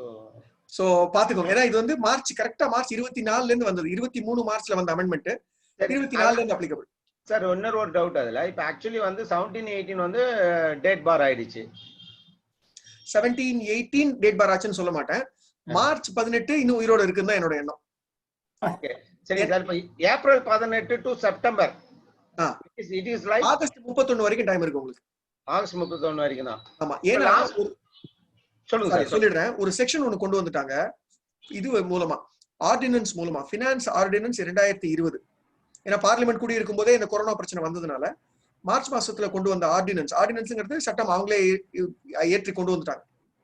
அதுபடி செக்ஷன் 168A அப்படின்னு ஒரு செக்ஷனை இன்சர்ட் பண்ணி அதன் மூலமாக எந்த ஒரு டாக்குமெண்ட், ஒரு ரிப்ளை, கவர்மெண்ட் கேட்டதுக்கு பதில் சொல்றது, ரீஃபண்ட் அப்ளிகேஷன் முதற்கொண்டு எல்லாமே மார்ச் 20, 2020 பிறகு டியூ ஆகுதோ up to 30th August 2020 shall all stand get postponed to 31st of August. So இப்போ 2018 ஏப்ரலுக்கான ரீஃபண்ட் 2020 ஏப்ரல்ல எக்ஸ்பயர் ஆயிடும். ஆனா அது மார்ச் 20, 2020ல இருந்து ஆகஸ்ட் 30, 2020 தானே எக்ஸ்பயர் ஆகுது. அப்ப அதோட எக்ஸ்பைரி 31st ஆகஸ்ட் என்று கொள்ளப்படும். சோ நமக்கு மண்டே வரைக்கும் டைம் இருக்கு. சார் இப்போ நான் இன்னைக்கு 30 மண்டேக்குள்ள ஃபைல் பண்ணிடுறேன். HSN கோடு கொஞ்சம் டிலே ஆகுது, டிஃபிஷியன்சி மெமோ வருதுன்னா இது எக்ஸ்பைரி ஆயிடுமா இல்ல லைவா? இது வந்து ஆக்சுவலா எக்ஸ்பைரி ஆகக்கூடாது. என்னோட ஒரு கேஸ்லயே என்ன ஏற்றி விட்டாங்க இந்த மாதிரி டிபார்ட்மெண்ட்ல. என்ன பண்ணிட்டாங்கன்னா இதுக்கு டெஃபிஷியன்சி கொடுத்து டெஃபிஷியன்சிக்கு பதில் சொல்லும் போது டைம் முடிஞ்சு போச்சுன்னு சொல்லி ரிஜெக்ட் பண்ணிட்டாங்க. பட் ரீஃபண்ட் வந்து கொஞ்சம் கம்மியா இருந்தாலும் ஹைகோர்ட்டுக்கு போல. டெல்லி ஹைகோர்ட்ல ஒருத்தர் போய் கேஸே ஜெயிச்சுட்டு வந்துட்டார். அது என்னன்னா 15 நாளைக்கு மேல நீங்க டெஃபிஷியன்சி மெமோ கொடுக்காம இருந்தீங்கன்னா நீ அதுக்கப்புறம் கேள்வி கேட்கறதுக்கே ரைட் கிடையாதுன்னு டெல்லி ஹைகோர்ட். சோ நாம அந்த ஸ்டாண்ட் எடுக்க முடியுமான்னு தெரியல. அமௌண்ட் பெருசா இருந்தா கண்டிப்பா நீங்க ஹைகோர்ட்டுக்கு போலாம். இமிடியேட்டா உங்களுக்கு ஆர்டர் கிடைச்சிடும். ஏன்னா டெல்லி ஹைகோர்ட்டோட பிரசிடென்ஸ் இருக்கு. Okay okay thank you. Officer அப்படி ரிஜெக்ட் பண்ணாருன்னா அது undue rejection. Okay thank you sir. thank you sir. Sir இப்போ இதே sorry to interrupt you sir. No issue, சொல்லுங்க. எக்ஸைஸ்ல ரூல் 5 R5 இருக்கீங்களா? ஆமா, இதே கேஸ் இருக்கு சென்ட்ரல் எக்ஸைஸ்ல. பட் டைம் பார் பண்ணி ஆக்சுவலி கிளைம் பண்ணிருக்காங்க. They are not paid, settle பண்ணல இன்னும். Can we go for suit? Sir நான் ரிட்டு போய் 3 இது வாங்கிட்டேன் சார் ரீஃபண்ட் ஏற்கனவே. டைம் பாருக்கு அப்புறம் அப்ளை பண்ணி சென்ட்ரல் எக்ஸைஸ் பீரியட்ல நீங்க சொல்ற மாதிரி PLA அக்கௌண்ட் பேலன்ஸ் GSTக்கு கொண்டு வந்து அது டைம் பார் ஆகி சண்டை போட்டு ஜெயிச்சாச்சு. இன்னும் ஒரு கேஸ் எனக்கு முந்தா நேத்து ஹியரிங் ஆகி செப்டம்பர் 8க்கு போஸ்ட்போன் ஆயிருக்கு. சோ இது வாக் இன் ஹை கோர்ட்ல you can easily get. I'll call you. Thank you. சாட்ல ஒரு क्वेश्चन கேட்டிருக்காங்க சார். சாட்ல ஒரு क्वेश्चन வந்திருக்கா? GST on advance receipt Appusamy. Okay, இல்ல அதுக்கு மேல ஒன்னு இருக்கு. GST on advance received towards supply of goods, is it mandatory to disclose in 9C? Yes sir. Advance வாங்கி நான் சொன்னேன் இல்லையா, அட்வான்ஸ் ரெசீட் வவுச்சர் கொடுத்து இன்று வரை அது இன்வாய்ஸ் ஆக கன்வெர்ட் ஆகவில்லை என்றால் காட்டணும். அதுக்கான டாக்ஸ் லைபிலிட்டி வராது. ரெசீட் வவுச்சர் போடணுங்கிற கம்பல்ஷன் இருக்கு இல்லையா, அதை கண்டிப்பா ஆகணும். ஏன்னா நாளைக்கு பேங்க் அக்கௌண்ட்ல இதெல்லாம் வந்துச்சு, இது ஏன் நீ GST கட்டல அப்படின்னு ஒரு அசஸ்மெண்ட் பண்றாங்கன்னு வைங்களேன், இதுக்கு நான் அட்வான்ஸ் வவுச்சர் போட்டேன் சார்னு சொல்றதுக்காவது நமக்கு வேணும் இல்லையா. Sir, one more question regarding refund. நம்ம month wise கூட we can file it for refund. ஆமா சார், month wise பண்ணலாம். இப்ப போன 2 நாள் முன்னாடில இருந்து அது பீதாம்பரா ஹைகோ இதுபடி சர்க்குலர் 135 பீதாம்பரா பப்ளிகேஷன்ஸ் படி அக்ராஸ் இயர் கூட ஃபைல் பண்ணலாம். Okay, thank you. Hello sir. Yes ma'am. Sir, actually 1920 இருக்கு இல்லையா, கரண்ட் 1920 அதுல வந்து எக்ஸஸா கிளைம் பண்ணிருக்கோம். எக்ஸஸா ITC சொல்றீங்களா? ஆமா சார். இப்போ அது வந்து இந்த இயர்ல ரிவர்ஸ் பண்ண முடியுமா? 2021ல ரிவர்ஸ் பண்ணலாமான்னு கேக்குறீங்க? ஆமா பண்ணுங்க. பண்ணிட்டு உங்களுடைய GSTR 9லயே காமிச்சிருங்களா, 9லயே டேபிள் 12ல காமிக்கலாம் இல்லையா? 9ல டேபிள் 12ல. ஆமா, availed in the year, அதாவது 1920 உடைய GSTR 9 பண்ணும்போது availed in the year but reversed subsequently அதுல காமிச்சிட்டு போயிடுங்க. இப்போ அதே ITCல வந்து 2Aல வந்து பில்ஸ் வரும் இல்லையா? ஆமா, நம்மளுக்கு வந்து எக்ஸஸா பில் கொடுத்திருப்பாங்க, பட் அந்த கிளைண்ட் வந்து கிளைம் பண்ணிருக்க மாட்டாங்க. நமக்கு பில் கொடுத்திருப்பாங்க நாம, சோ அதனால கிளைம் பண்ணிருப்போம். நம்ம ITC எடுத்துருப்போம், பட் அவங்க காட்டியிருக்க மாட்டாங்க. சோ அந்த டிஃபரன்ஸ் நமக்கு வரும் இல்லையா? ஓகே, இருங்க நீங்க கேட்டத புரிஞ்சுக்கிறேன். அதாவது என்ன சொல்ல வரீங்கன்னா, என் புக்ல நான் ITC எடுத்துர்க்கேன், அது 2Aல வரல. ஆமா சார். இப்போ அதையும் நம்ம ரிவர்ஸ் பண்ணி காட்டணுமா? அதுக்கு இவ்வளவு சீக்கிரம் ரிவர்சல் இல்ல, அதுக்கு செப்டம்பர் 30 வரைக்கும் டைம் இருக்கு உங்களுக்கு. Okay sir. அப்ப அவங்க கிட்ட சொல்லி அதை நம்ம கிளைம் பண்ண சொல்லலாம் இல்லையா? அவங்க அதாவது நீங்க இப்படி பாருங்க, இயரா பாத்தீங்க அப்படின்னா 19-20க்கு உரிய கிரெடிட் 19-20 மார்ச்க்குள்ள எனக்கு வரல அப்படின்னா பரவாயில்ல, செப்டம்பருக்குள்ள வந்தா போதும், செப்டம்பர் 20க்குள்ள அது வந்தா போதும் 2Aல. சோ நீங்க ஃபினான்ஷியல் இயர் ஆஃப் 1920 க்ளோஸ் பண்ணும்போது இதை ரிவர்ஸ் பண்ணிடாதீங்க அப்படின்னு நான் சொல்லுவேன். ஏன்னா வர்றதுக்கான வாய்ப்பு இருக்கு. தவிர எனக்கு இப்ப என்ன தோணுதுன்னா, இந்த லாக்டவுன் பீரியட்லாம் இருந்ததுனால இந்த செப்டம்பருங்கிறத கவர்மெண்ட் ஒரு ஆர்டர் போட்டு இன்னொரு 1 மாசமோ 2 மாசமோ இன்க்ரீஸ் பண்ணுவாங்கன்னு தோணுது.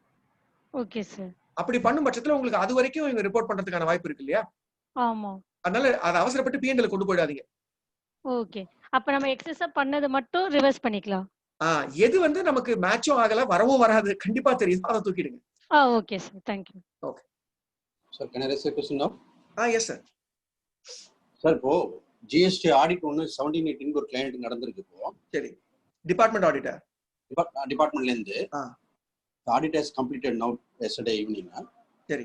They identified that 80,000 rupees ITC to be reversed. The reason being, within 180 days payment not paid to the parties. Okay. And the objection ஒரு 80,000 போட்டிருக்காங்க. சரி. பட் பேமெண்ட் வந்து வெரி நாமினலா தான் இருக்கு. அதுல வந்து அது ரிவர்ஸ் பண்ணிடலாம். பட் அது வந்து இப்போ அவங்க சொல்றது வந்து DRC 3 மூலமா பண்ணுங்கன்றாங்க. DRC 3ல ஆப்ஷன் இல்லையே அதுல ரிவர்ஸ் பண்ண. நீங்க ITC ரிவர்ஸ் பண்ண ஆப்ஷன் இல்லன்னு சொல்றீங்களா, இல்ல டாக்ஸ் மூலமா ரிவர்ஸ்? டாக்ஸ் கட்டறதுக்கு ஆப்ஷன் வந்துருச்சு, அது கட்டிட்டோம் வந்து. பட் ITC ரிவர்சல் பண்றதுக்கு ஆப்ஷன் வரல அதுல. இருக்கு சார், ITC ரிவர்சல் பண்றதுக்கு இருக்கு. 73 சப்செக்ஷன் 5 யூஸ் பண்ணிக்கணும். DRC சூஸ் பண்ணும்போது 73 சப்செக்ஷன் 5 அப்படினு சொல்லிட்டு அந்த ஆப்ஷன் போனா ITC மூலமாவும் கட்டலாம். பட் என்னுடைய சஜஷன், ஆடிட் அப்ஜெக்ஷன் வர்றத கேஷா கட்டுங்க. ITC யூஸ் பண்ணி. ஓகே, ITC யூஸ் பண்ண வேண்டாம். எஸ், இல்ல கேஷா கட்டிட்டோம். பட் அந்த ரிவர்சல் போர்ஷன் மட்டும் எப்படி பண்ணணும்? ரிவர்சல்ங்கிறது நீங்க ரிவர்சல் அப்படின்னு பண்ணாம கேஷா கட்டிட்டா அது ரிவர்ஸ் பண்ணதான்னு அர்த்தம். ஓகே, நான் வந்து ரிவர்ஸ் பண்ணா என்னுடைய கையில இருக்கிற பணம் குறையும், அதுக்கு பதிலா என் கையில இருக்கிற பணத்தை உங்களுக்கு டாக்ஸா கட்டிட்டேன், ரெண்டும் ஒண்ணுதானே. சோ அந்த டாக்ஸா கட்டிட்டு க்ளோஸ் பண்ணிடுங்க. எஸ், சரி sir. One more thing sir, வந்து இப்போ advance receive towards supply of goods, அதுக்கு வந்து இப்போ நமக்கு GST தேவையில்லை அந்த நியூ நோட்டிஃபிகேஷன் பிரகாரம். But is it compulsory to disclose in 9C? ஆமா சார், உங்களுக்கு இந்த வருடத்துல உள்ள வந்த பணத்துக்கு நீங்க பதில் சொல்லி ஆகணும் டிபார்ட்மெண்ட்டுக்கு. அதனால ஒரு ரெசிட் வவுச்சர் போட்டு அந்த ரெசிட் வவுச்சரோட சம்மேஷனை காமிக்கிறது பெட்டர். இனிமே P&Lலயும் சாரி பேலன்ஸ் ஷீட்லயே அது உங்களுக்கு நிக்கும். ஆமா, எஸ் எஸ், சைடுல உங்களுக்கு அது ஒரு கரண்ட் லைபிலிட்டி நிக்குது வந்து அத சப்ஸ்டான்ஷியேட் பண்ண மாதிரியும் ஆகும், காமிச்சிருங்க. ஏன்னா இப்போ ஆடிட்ல அவங்க என்ன சொல்லிட்டாங்க, இது வந்து சப்ளை ஆஃப் குட்ஸ் தானே, நீங்க கிரெடிட்டர்ஸ் கொண்டு வந்திருக்கீங்கன்னு சொல்லிட்டு அது ஒரு இது என்னன்னா ஆபீசருக்கு புரியலங்கிறதுனால நாம அதை ஃபாலோ பண்ணாம இருக்க கூடாது. ஏன்னா அவங்களுக்கு திடீர்னு இன்னும் கொஞ்ச நாள் கழிச்சு C&Agல இருந்து ஒரு 2 வருஷம் கழிச்சு ஒரு இது வரும், எல்லாரும் காண்பிச்சிருக்காங்களா பாருங்க அப்படின்னு சொல்லி. உதாரணத்துக்கு கேரளா சர்க்குலர் ஒண்ணு கொடுத்துருக்காங்க, கேரளாலயும் மகாராஷ்டிராலயும். என்னன்னா நீங்க எல்லாரும் 3Bல ITC ரிவர்சலையும் காட்டணும், ineligible ஐடிசியும் காட்டணும். 3B ஐடிசி ரிவர்சல் ineligible காட்டலனா நோட்டீஸ் கொடுப்போம் அப்படின்னு சர்க்குலர் கொடுத்திருக்காங்க. இது வந்து என்ன பொறுத்த வரைக்கும் மடத்தனமா, நான் நெட் எடுத்துக்கிறேன் கிரெடிட், உங்களுக்கு என்ன பிரச்சனை?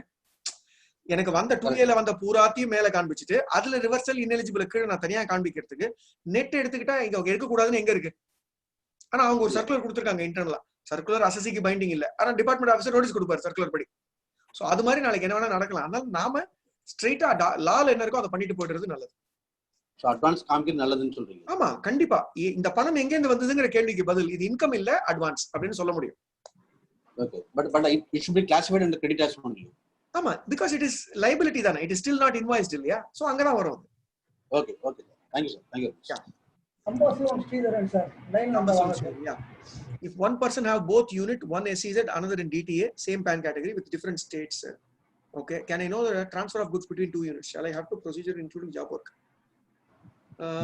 Okay, what you are saying is DTA ல இருக்கிற ஒரு யூனிட் அடுத்த ஸ்டேட்ல இருக்கிற SEZ க்கு கொடுக்குறாங்க, அதான் நீங்க கேக்குறீங்கன்னு நினைக்கிறேன். அப்படி நீங்க SEZ க்கு சப்ளை பண்ற பட்சத்தில் SEZ க்கு எங்க இருந்து பண்ணாலும் அது IGST தான், it is an interstate supply. So அப்படி பண்ண போறீங்க. ஜாப் ஒர்க்குக்காக அனுப்புறீங்க அப்படிங்கிறது எனக்கு புரியல. SEZ க்குள்ள ஜாப் ஒர்க்குக்காக அனுப்புறீங்களா இல்ல SEZ வெளியில அனுப்புதா? அந்த क्वेश्चन கொஞ்சம் கிளாரிஃபை பண்ணுங்க, நான் சொல்றேன். சார் லைன்ல வர முடியுமா? சம்பாசிவம் ஸ்ரீதரன் சார் ஒரு क्वेश्चन கேட்கலாமா சார்? அது ஒரு நிமிஷம் கேட்கலாம், கொஞ்சம் Sridhar sir. Sambasivam Sridhar sir okay, நீங்க கேளுங்க Krishna very sir. Lakshmi sir கேள்வி கேட்கலாமா? கேளுங்க சார் ப்ளீஸ் சார். சார் என்னோட கிளைண்ட் அவர் வந்து இந்த grocery pantry grocery item deal பண்றாரு சார். அவர் டீல் பண்றதுல 5% டாக்ஸபிள், 95% எக்ஸம்ப்ஷன். ஓகே, அவர் ரெண்ட் வந்து பே பண்றாரு, 60,000 ரூபாய் ரெண்ட், 10,000 ரூபாய் வந்து அதுக்கு இது வருது, ஐடிசி வருது. இப்போ அது காமன் கிரெடிட்ல ப்ரொபோர்ஷனேட்டா டாக்ஸபிள் மட்டும் தான் எடுக்கணுமா இல்ல ஃபுல்லா எடுக்கலாமா சார்? காமன் கிரெடிட் ப்ரொபோர்ஷனேட் தான் சார். ப்ரொபோர்ஷனேட் தான் இல்லையா? ஆல்ரெடி எடுத்தாச்சு போன வருஷத்துக்கு ஃபுல்லா. அப்போ அது என்ன பண்ணும் சார், ரிவர்ஸ் பண்ணிக்கலாமா? இது எந்த வருடத்துக்கு கேக்குறீங்க? 1920ல 1920க்கு ஒரு உங்களுக்கு ஒரு சின்ன ஒரு சேவிங் கிரேஸ் இருக்கு. என்னன்னா நீங்க இன்னைக்கு கண்டுபிடிச்சு ரிவர்ஸ் பண்ணிட்டு 1 ஏப்ரல் 2020 இருந்து இன்ட்ரெஸ்ட் கட்டினா போதும். இன்ட்ரெஸ்ட் கட்டணுமா சார்? கண்டிப்பா கட்டணும். ரூல் 42 சப் ரூல் 2 படி இது வந்து 13வது ரிவர்சல். ஒரு மாதமும் இந்த ரிவர்சல் நீங்க பண்ணிருக்கணும். வருடம் முடிந்த பிறகு மொத்த வருடத்துக்கும் ஒரு ரிவர்சல் பண்ணணும். ரிவர்ஸ் வந்து இப்போ கரண்ட் மந்த்ல காமிச்சிடலாம். ஆமா, இந்த வருடம் முடிஞ்ச உடனே பண்ணக்கூடிய ரிவர்சலை செப்டம்பருக்குள்ள பண்ணணும்னு சொல்லியிருக்காங்க. அது கரெக்ட். சோ நீங்க 1 ஏப்ரல்ல இருந்து செப்டம்பருக்குள்ள பண்ணிட்டு இந்த டிலேவுக்கு 1 ஏப்ரல்ல இருந்து இன்ட்ரெஸ்ட் கட்டினா போதும். 1 ஏப்ரல்ல இருந்து. இப்போ 1 ஏப்ரல் 2020 டாக்ஸ் லியபிலிட்டி இல்ல சார். அவர் வந்து இது இல்லாம அவருக்கு அபார்ட் ஃப்ரம் அதர் ஆக்டிவிட்டி இருக்கு, அதனால இன்ட்ரெஸ்ட் கட்ட வேண்டிய அவசியம் இல்லை சார். ஏன்னா இந்த இன்ட்ரெஸ்ட் இந்த ஐடிசினால அவர் டாக்ஸ் லியபிலிட்டி வந்து கம்மியா இருந்ததுன்னா ஓகே, அவருக்கு ஆஸ் இட் இஸ் அவருக்கு ஐடிசிலேயே அவர் சேல்ஸ் அட்ஜஸ்ட் ஆயிடுது. சரி, அப்படி இருக்கும்போது இன்ட்ரெஸ்ட் கட்ட வேண்டிய அவசியம் இருக்கா? இல்ல, அப்ப கேள்வி வந்து இந்த இன்ட்ரெஸ்ட் இருக்கு இல்லையா, கேரி ஃபார்வர்ட் பண்ணிட்டு இருக்கு. சாரி, இந்த ஐடிசியை கேரி ஃபார்வர்ட் பண்றீங்களா? இல்ல, இப்போ ஆல்ரெடி ஐடிசி எடுத்தாச்சு. இப்போ நான் ஐடிசி ரிவர்ஸ் பண்றேன். எடுத்த ஐடிசியை பயன்படுத்தி பேமெண்ட் பண்ணிட்டீங்க டாக்ஸ்க்கு, கரெக்ட்டா? அது பயன்படுத்தல. பயன்படுத்தாம பேமெண்ட் பண்ணிருக்கீங்களா? சர்ப்ளஸ் ஐடிசி இருக்கு. அபார்ட் ஃப்ரம் இந்த ரெண்ட் ஐடிசி இல்லாம அதர் ஐடிசி. ஓகே, அப்ப என்ன சொல்ல வரீங்க, இந்த ரெண்ட் ஐடிசி இப்ப நான் மொத்தமா ரிவர்ஸ் பண்ணா கூட எனக்கு வந்து ஐடிசி 0 ஆகாது அப்படின்னு சொல்றீங்க இல்லையா? அப்ப இன்ட்ரெஸ்ட் கட்ட வேண்டாம். கட்ட வேண்டாம் இல்லையா? அப்ப இன்ட்ரெஸ்ட் கட்ட வேண்டாம். ஏன்னா அப்ப என்ன ஆயிடுது, ஐடிசி நீங்க பயன்படுத்தலன்னு ஆயிடுது. பயன்படுத்தலாமா? கரெக்ட். அப்போ ரிவர்ஸ் மட்டும் பண்ணா போதும். ரிவர்ஸ் மட்டும் பண்ணா போதும். Yes, thank you sir. Yes. அப்புறம் இன்னொரு क्वेश्चन, இப்போ இந்த GST 9 நான் மீட்டிங் வந்து டேட்டா ஜாயின் பண்ணேன். இது வந்து 2 crore தான் சார். இதுக்கு வந்து த்ரெஷோல்ட் 9C க்கு கேக்குறீங்க? 9C 9C க்கு 5 கோடி சார். 18-19க்கு மட்டும் 5 கோடி. ஒண்ணே 19-20க்கு 5 கோடி நினைச்சிடாதீங்க. 19-20 2 கோடி தான். 19-20க்கு 9C க்கு 5 கோடி. 18-19க்கு 9C க்கு 5 கோடி. 5 கோடி. 9 க்கு 2 கோடிங்கிறது 2 கோடி தான். ஆமா, ஆனா என்னன்னா 9 பொறுத்த வரைக்கும் ஆப்ஷனல், ஐ மீன் அது கீழ இருந்தா உங்களுக்கு ஆப்ஷனல் தானே. ஆப்ஷனல் பண்ணலாம், பண்ணாட்டி விட்டுறலாம். ஆமா, என்ன பொறுத்த வரைக்கும் 9 மிஸ் பண்ணிடாதீங்க. ஏன்னா ஏதாவது தப்பு பண்ணிருந்தா சரி பண்றதுக்கான வழி அது. So between 2 to 5 crores இருந்தா 9 மட்டும் பண்ணா போதும். கரெக்ட். above 5 crores க்கு 9C also compulsory. Yes, yes. Thank you sir. சந்தோஷம் Sridharan sir. Okay sir, next question கேட்டிருக்காங்க. Barcode list. My turnover 3 crore, I have received advance. I can file. நீங்க சந்தோஷம் Sridharan sir பேசலாம். நான் வந்து சொல்லிட்டேன். அவர் வெயிட் பண்றாரு. ஆடியோ ஒர்க் ஆகும். ஓகே, நீங்க ப்ரொசீட் சார் ப்ளீஸ். சரி, இதை சொல்லிடுறேன். My turn 3 crores advance received. அட்வான்ஸ்னால என்னுடைய டர்ன் 5 கோடியை தாண்டுமானா தாண்டாது. ஏன்னா advance is not a supply. Advance is only a time of supply. Advance வாங்கினோடனே டாக்ஸ் கட்டுன்னு சொன்னாங்களே தவிர அட்வான்ஸ் டர்ன் ஓவர்ல சேர்த்துக்கோங்கன்னு சொல்ல, அக்ரிகேட் டர்ன் ஓவர்ல. ஸோ உங்க அக்ரிகேட் டர்ன் ஓவர் 3 கோடி தான். நீங்க அதை தாண்ட வேண்டிய அவசியம் இல்லை. சந்திரமௌலி அடுத்த கொஸ்டின் கேட்டிருக்காரு. Chandramouli price variation on purchase கேட்டிருக்காரா கேள்வி? எனக்கு இதுல வரலையா சார்? வரலையா சார்? வரல சார், தெரியாம பிரைவேட் அமைச்சிருக்க போறாரு. Price variation of purchases given by the seller by way of credit note without GST. What is the impact of 3B and form number 9 அப்படின்னு கேட்கிறார். Price variation of purchases given by the seller by way of credit note without GST. What is the impact in 3B and in form 9 அப்படின்னு கேட்கிறார். Okay, இது நீங்க வந்து credit நோட்டை வாங்க போறா இல்ல கிரெடிட் நோட் கொடுப்ப வரா? சந்திரமௌலி சார்,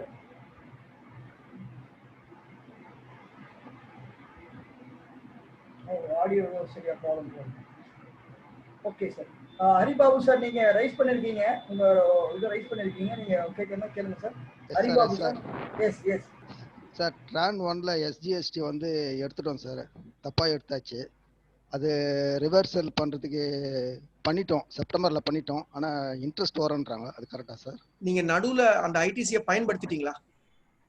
பயன்படுத்தினோம், ஒரே ஒரு மாசம் மட்டும் எக்ஸஸா போயிடுச்சு, பயன்படுத்திட்டோம். மீதி எல்லாம் வந்து அந்த ஐடிசியோட எக்ஸஸா தான் இருக்கு. சோ ஐடிசி கேரி ஃபார்வர்ட் தான் இருக்கு இல்லையா? ஆமா ஆமா. அப்போ அந்த யூஸ் பண்ண அளவுக்கு மட்டும் இன்ட்ரெஸ்ட் கட்டினா போதும். இதுதான் நான் சொன்னேன், ஒரு கேஸ் போயிட்டு இருக்கு, செப்டம்பர் 8 எனக்கு ஜட்மெண்ட் வரப்போகுதுன்னு. அந்த கேஸ்ல இதான் பண்ணிருக்கேன். 9 லட்சம் ரூபாய் இன்ட்ரெஸ்ட் கேட்டாங்க, தர முடியாது 1 ரூபாய் கூட சண்டை போட்டுட்டு இருக்கேன். இப்போ 14 லட்சம் ரூபாய் மொத்தத்துக்கே இன்ட்ரெஸ்ட் கேக்குறாங்க. அதான் சொன்னேன், நீங்க வந்து ஆபீசர். ஆனா எனக்கு என்ன ஆச்சுன்னா, அப்பீல்ல வந்து இவர் கமிஷனர் ஒத்துக்கிட்டாரு. ஆனா என்ன சொன்னாருன்னா, என்னால ஆர்டர் போட முடியாது சங்கர், சென்ட்ரல் கமிஷனர் ஆர்டர் போட முடியாது, உன் பாயிண்ட் கரெக்ட், நீ ஹைகோர்ட்ல வாங்கிக்கோ அப்படின்னு சொல்லி கொடுத்துட்டாரு. எனக்கு ஆர்டர் போட முடியாது, இன்ட்ரெஸ்ட் வந்து கட்டணும் அப்படின்னு சொல்லிட்டு ஹைகோர்ட்ல அப்பீல் பண்ண உடனே இமீடியட்டா they accepted the application, writ பெட்டிஷனை. அடுத்த மாதம் ஜட்மெண்ட் வந்துரும். ப்ராபபிலி அந்த ஜட்மெண்ட் வந்த அப்புறம் நீங்க அதை கோட் பண்ணிக்கலாம். இது மாதிரி ஒரு ஜட்மெண்ட் சென்னை ஹைகோர்ட்லயே இருக்கு அப்படின்னு சொல்லி இன்ட்ரெஸ்ட் நான் கட்ட தேவையில்லைன்னு நீங்க சொல்லலாம். இல்ல சார், இந்த இன்ட்ரெஸ்ட் போடும்போது இப்போ அவங்க என்ன சொல்றாங்கன்னா பெனால்ட்டியும் வரும்ன்றாங்க, அது கரெக்டா சார்? அது இன்னும் தப்பு இல்ல, இன்ட்ரெஸ்டே கிடையாது, பெனால்ட்டி எப்படி வரும்? அதனால அவங்க ஆர்டர் போட்ட பிறகு நம்ம அப்பீல் போலான்றீங்க. ஆர்டர் போட்டதுக்கு அப்புறம் அப்பீல் போறதை விட என்னுடைய சஜஷன், எனக்கு ஒரு பெனால்ட்டி போடல, அந்த அளவுக்கு ஒரு நல்ல ஒரு ஆபீசர், இன்ட்ரெஸ்ட் மட்டும் தான் போட்டாரு. உங்களுக்கு ஒரு பெனால்ட்டியும் போடுறாரு அப்படின்னா கண்டிப்பா நீங்க ஹைகோர்ட்டுக்கு தான் போக வேண்டியிருக்கும், அப்பீல் கூட போகாதீங்க. அடுத்த ஸ்டெப் இன்னும் ஆர்டர் போடல, இன்னும் நெகோஷியபிள்ல தான் இருக்கு. நெகோசியேஷன் வேற எந்த விதத்திலையும் பண்ணிடாதீங்க, பண்ணக்கூடாதுன்றீங்க. இப்போ அந்த ஒரு மாசத்துக்கு தான் வரும்னு ஏதாவது நீங்க ஜெயிச்சாதான் அது வந்து நீங்க வேற எங்கேயுமே போக வேண்டாம். நேத்திக்கு நோட்டிஃபை ஆச்சு இல்ல, செப்டம்பர் 1ல இருந்து நெட்டுக்கு தான் இன்ட்ரெஸ்ட்னு சொல்லி. ஆமா கரெக்டா? அப்போ அதை கவர்மெண்ட் வந்து ரெட்ராஸ்பெக்டிவா பண்றேன்னு சொல்லிருக்காங்கல்ல. அப்ப என்ன அர்த்தம்? பயன்படுத்தாத ஐடிசிக்கு நான் ஏன் டாக்ஸ் கட்டணும்? ஓகே ஓகே, நெட்டுக்கு தானே நான் பயன்படுத்தினா தானே அதுக்கு நான் இன்ட்ரெஸ்ட் கட்டணும். நான் அதனால உனக்கு வருமானம் வராம போச்சுன்னா நான் இன்ட்ரெஸ்ட் கொடுக்குறேன். நான் வெறும்னா கேரி ஃபார்வர்ட் தானே பண்ணிட்டு இருந்திருக்கேன். அதை வச்சுட்டு நம்ம கிளைண்ட் என்ன சொல்றாரு, நம்ம பணம் எக்ஸஸா இருக்கும்போது அவங்க தரலையா இன்ட்ரெஸ்ட்? அதுக்கு கிளைண்ட்டுக்கு பதில் சொல்லிடுங்க, அது வந்து கவர்மெண்ட் வட்டி கடை இல்லைன்னு சொல்லிடுங்க. சரி, okay, thank you sir, thank you. Chandramouli sir இன்னொரு கேள்வி கேட்டிருக்காரு. Price variation purchase given by seller by way of credit note without GST, what is the impact in 3B and 9? I am the purchaser. Okay, உங்களுடைய நீங்க பர்ச்சேஸ் பண்ணிருக்கீங்க, உங்க supplier உங்களுக்கு credit note கொடுத்திருக்காரு. Sir இதுக்கு ஜிஎஸ்டில ஒரு இம்பாக்ட் இல்ல sir, ITC reversal பண்ண வேண்டிய அவசியம் இல்லை. நீங்க கட்டிட்ட டாக்ஸுக்கு நீங்க தாராளமா கிரெடிட் எடுத்துக்கலாம். நீங்க பர்ச்சேஸ் பண்ணும்போது 100 ரூபாய், சப்சிக்வெண்டா அவர் கிரெடிட் நோட் கொடுத்து 90 ஆக்கிட்டாரு. ஆனா ஜிஎஸ்டி 18 ரூபாய் கட்டிட்டீங்க, 18க்கு ஐடிசி எடுத்துட்டீங்க, ஒரு இம்பாக்டும் இல்ல. You can enjoy the credit.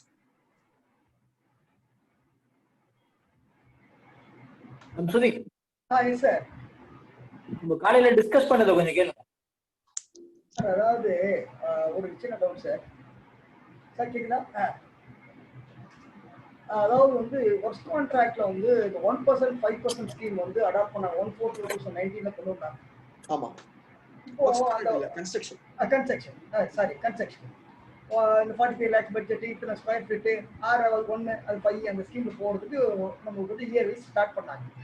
ஆனா மார்ச் மாசம் வந்து நான் வந்து அட்வான்ஸ் வந்து வாங்கியிருந்தேன். அந்த அட்வான்ஸ்க்கு ஜிஎஸ்டி அந்த டைம்ல மார்ச்ல கட்டணும். நெக்ஸ்ட் இயர் ஏப்ரல் தான் வந்து இந்த 1% 5% ஸ்கீம். ஆனா மார்ச்ல வந்து 18% அந்த வாங்கின அட்வான்ஸ் சர்வீஸ்க்கு அட்ராக்ட் ஃபார் ஜிஎஸ்டி. அப்போ நான் 18% நான் கட்டிட்டேன். அந்த அட்வான்ஸை கட்டிட்டேன். Subsequent year change for this new option 1% 5% வரும்போது இந்த 18% வாங்குற டேக்ஸ் எனக்கு வந்து அட்ஜஸ்ட் பண்ணவே முடியல. எக்ஸஸாகவே நிற்குது என்னுடைய அட்வான்ஸ். இந்த அட்வான்ஸை வந்து ஏன்னா 1% 5% இருக்கும், அந்த அளவுக்கு டேக்ஸ் போகாது அவுட்புட் டேக்ஸ்ல. அப்போ இந்த 18% நான் கட்டின வந்து அட்வான்ஸுக்கு உண்டான டேக்ஸை இது எப்படி ரெக்கவர் பண்றது? டாக்ஸ் தான் வச்சிருக்கீங்களா உங்க புக்ஸ்ல?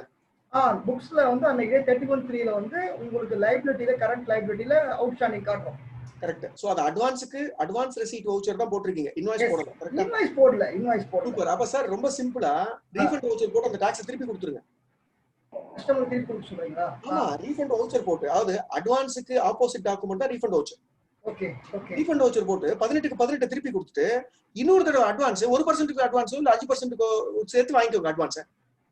Super sir. Okay, refund voucher issue பண்ணனும். ரீஃபண்ட் வவுச்சர் இஷ்யூ பண்ணி ஒரு செக்கும் கொடுத்துட்டு இன்னொரு பக்கம் ஒரு செக்கையும் வாங்கிடுங்க, வேலை முடிஞ்சது. அப்போ இத நான் எவ்வளவு பண்ண போறேன்? 1 5 அது எவ்வளவு பண்ணிரணும்? அது எங்க வருதோ அதுல பண்ணிட்டேன். இது இன்ஃபேக்ட் நீங்க 19 20 ஆரம்பத்திலேயே இது எல்லாருக்கும் சொல்லிட்டோம். ரியல் எஸ்டேட் அது திடீர்னு காலையில பேசும்போது ஒரு டவுட் வந்துச்சு. ஓகே, இது இப்படி பண்ணிடலாம் sir, simple. Eligible sir, eligible refund voucher போறதுக்கு. இன்னும் தெளிவா சொல்றேன். 54 சப்செக்ஷன் 8 கிளாஸ் சி படி பாத்தீங்கன்னா என்ன சொல்றாங்கன்னா, எந்த சிச்சுவேஷன்ல அசசி ரீஃபண்ட் அப்ளை பண்ணா டிபார்ட்மெண்ட் ஆபீசர் வந்து அன்ஜஸ்ட் என்ரிச்மெண்ட் பத்தி கவலைப்படாம ரீஃபண்ட் கொடுக்கணும் அப்படின்னு சொல்லி ஒரு 5 சிச்சுவேஷன் சொல்றான். அதுல ஒரு சிச்சுவேஷன் இது, where advance receipt voucher has been issued but supply has not happened and refund voucher is being issued, tax must be credited to the assessee's account only. அவர் ரீஃபண்ட் கேட்டா அந்த நேரத்துல அப்படிதான் கொடுக்கணும். இப்ப இந்த கோவிட் டைம்லயும் ரொம்ப இம்பார்ட்டன்ட். என்னன்னா, இப்போ ஒரு கல்யாண மண்டபம் புக் பண்ணிருக்கோம், ஜனவரி மாசம் புக் பண்ணோம், மே மாசம் கல்யாணம் பண்ணலாம் சொல்லிட்டு கல்யாணம் நடக்கவே இல்லை. அவர் அப்ப ரெசீட் அட்வான்ஸ் ரெசீட் வவுச்சர்ல தான் டாக்ஸ் கட்டிருப்பாரு ஜனவரி மாசம், இன்வாய்ஸ் போட்டிருக்க கூடாது. அப்படி இருக்கும் பட்சத்தில் மார்ச் மாசம் நடக்காத கல்யாணத்துக்கு மே மாசத்துக்கு நான் பணம் கொடுத்துட்டேன், திருப்பி கொடுத்துட்டேன் ரீஃபண்ட். அப்போ இந்த ரீஃபண்டை நான் என் 3B காட்டலாம் குறைச்சிக்கிட்டு. இன்ஃபேக்ட் மே மாசம் எனக்கு டர்ன் ஓவரே இல்ல சார் அப்படின்னு சொன்னா மைனஸ் காட்ட முடியாது 3B. ரீஃபண்ட் வவுச்சர் கொடுத்துட்டு இந்த ரீஃபண்ட் வவுச்சர் பேஸ் பண்ணி நீங்க ரீஃபண்டே அப்ளை பண்ணலாம் டிபார்ட்மெண்ட் கிட்ட. ஏன்னா நான் உனக்கு தெரியாம ஜனவரியில் டாக்ஸ் கட்டிட்டேன், எனக்கு இப்ப டர்ன் ஓவரே இல்லை, நான் சப்ளையே பண்ணல, பணத்தை திருப்பி கொடுன்னு கேட்கலாம்னு ப்ரொவிஷனே இருக்கு ஸ்பெசிஃபிக்கா 54 subsection 8 clause C. Thank you.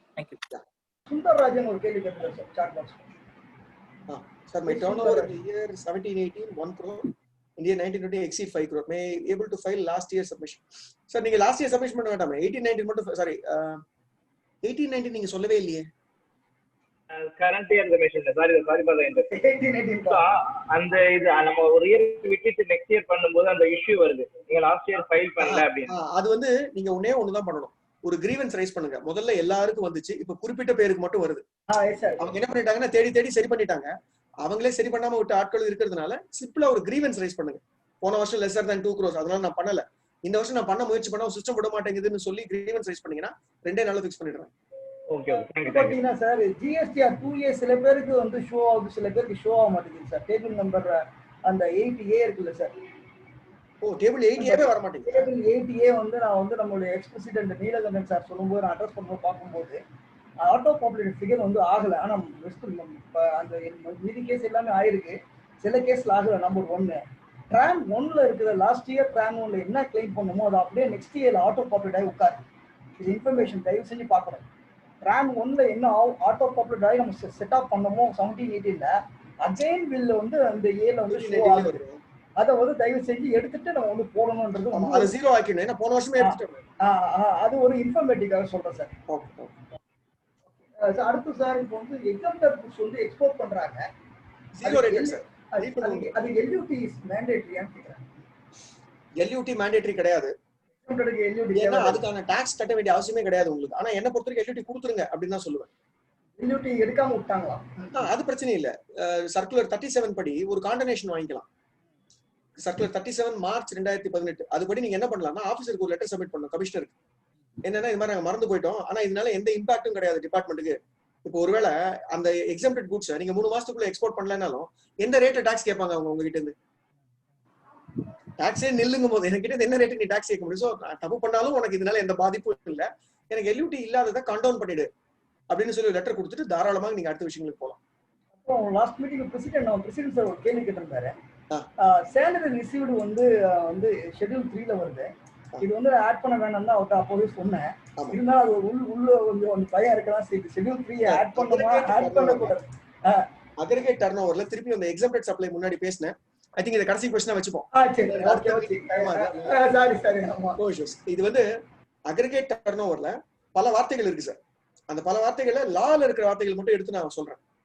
Taxable சப்ளைன்னு ஒன்று இருக்கு, ஜீரோ ரேட்டட் சப்ளைன்னு ஒன்று இருக்கு, எக்ஸம்டட் சப்ளைன்னு ஒன்று இருக்கு, நில் ரேட்டட் சப்ளைன்னு ஒன்று இருக்கு, நான் டாக்ஸபிள் சப்ளைன்னு ஒன்று இருக்கு.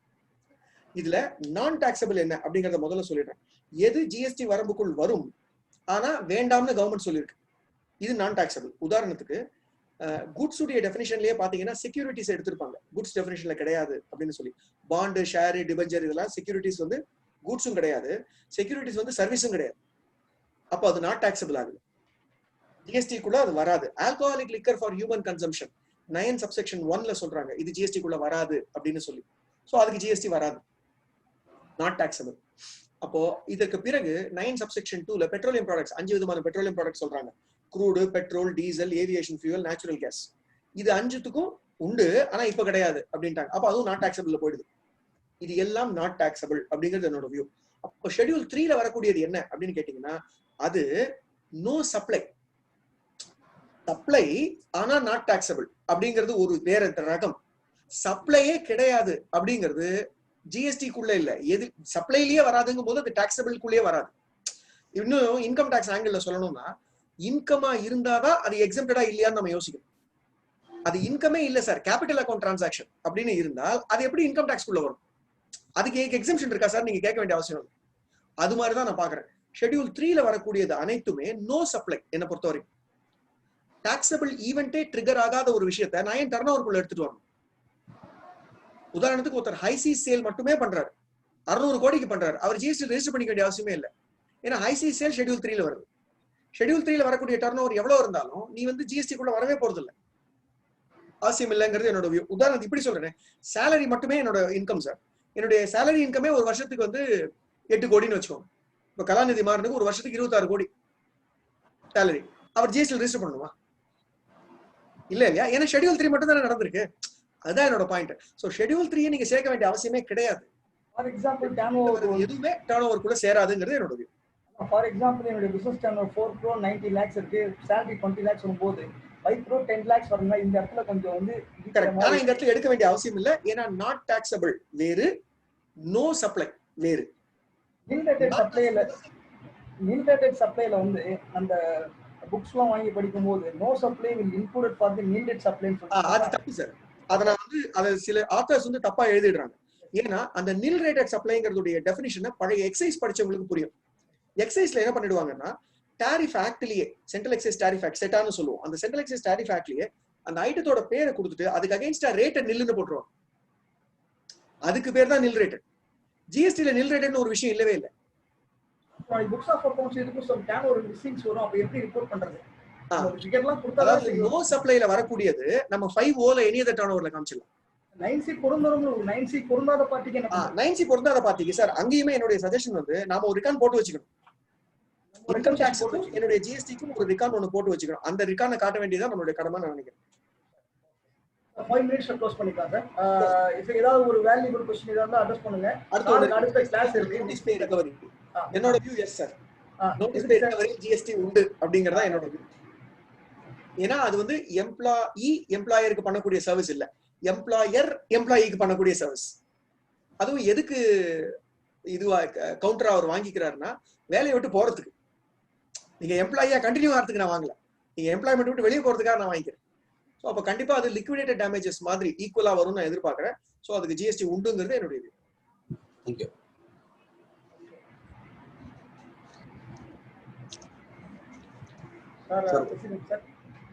இன்னொரு question sir. Yes sir. Next class 6 o'clock start ஆகுது. அந்த கிளாஸ் நெக்ஸ்ட் பிரேக் கொடுக்கணும் சாருக்கு.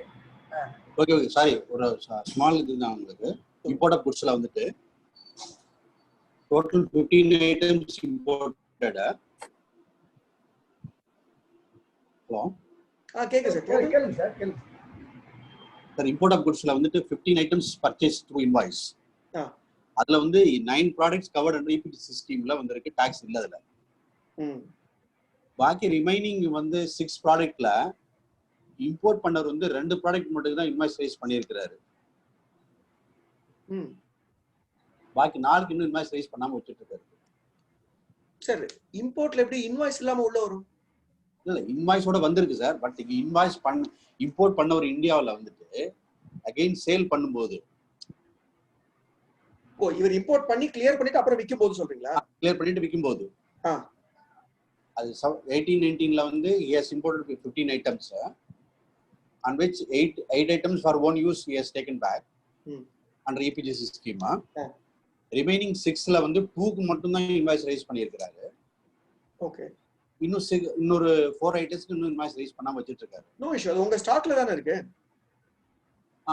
பட் பார்ட்டி கொடுத்துட்டு இருக்காரு, இன்வாய்ஸ் ரைஸ் பண்ணல. அதுதான் இங்க பிரச்சனை சார். அப்ப தப்பு சார். கூட்ஸ் கை விட்டு போன அன்னைக்கே நீங்க இன்வாய்ஸ் போட்டுருக்கணும். செக்ஷன் 31 சப்செக்ஷன் 1 படி the date of removal becomes the time of supply. So நீங்க அதுபடி அன்னைக்கே இன்வாய்ஸ் போட்டுருக்கணும். சோ கண்டிப்பா இவருக்கு ரெட்ரோஸ்பெக்டிவா இன்ட்ரெஸ்டோட உண்டு லைபிலிட்டி. இன்ட்ரெஸ்ட் வரும் இல்லையா? கண்டிப்பா வரும், கண்டிப்பா. Okay, thank you sir for giving wonderful speeches sir about GSTR 9C and reconciliation. இது அருமையா கொடுத்தீங்க.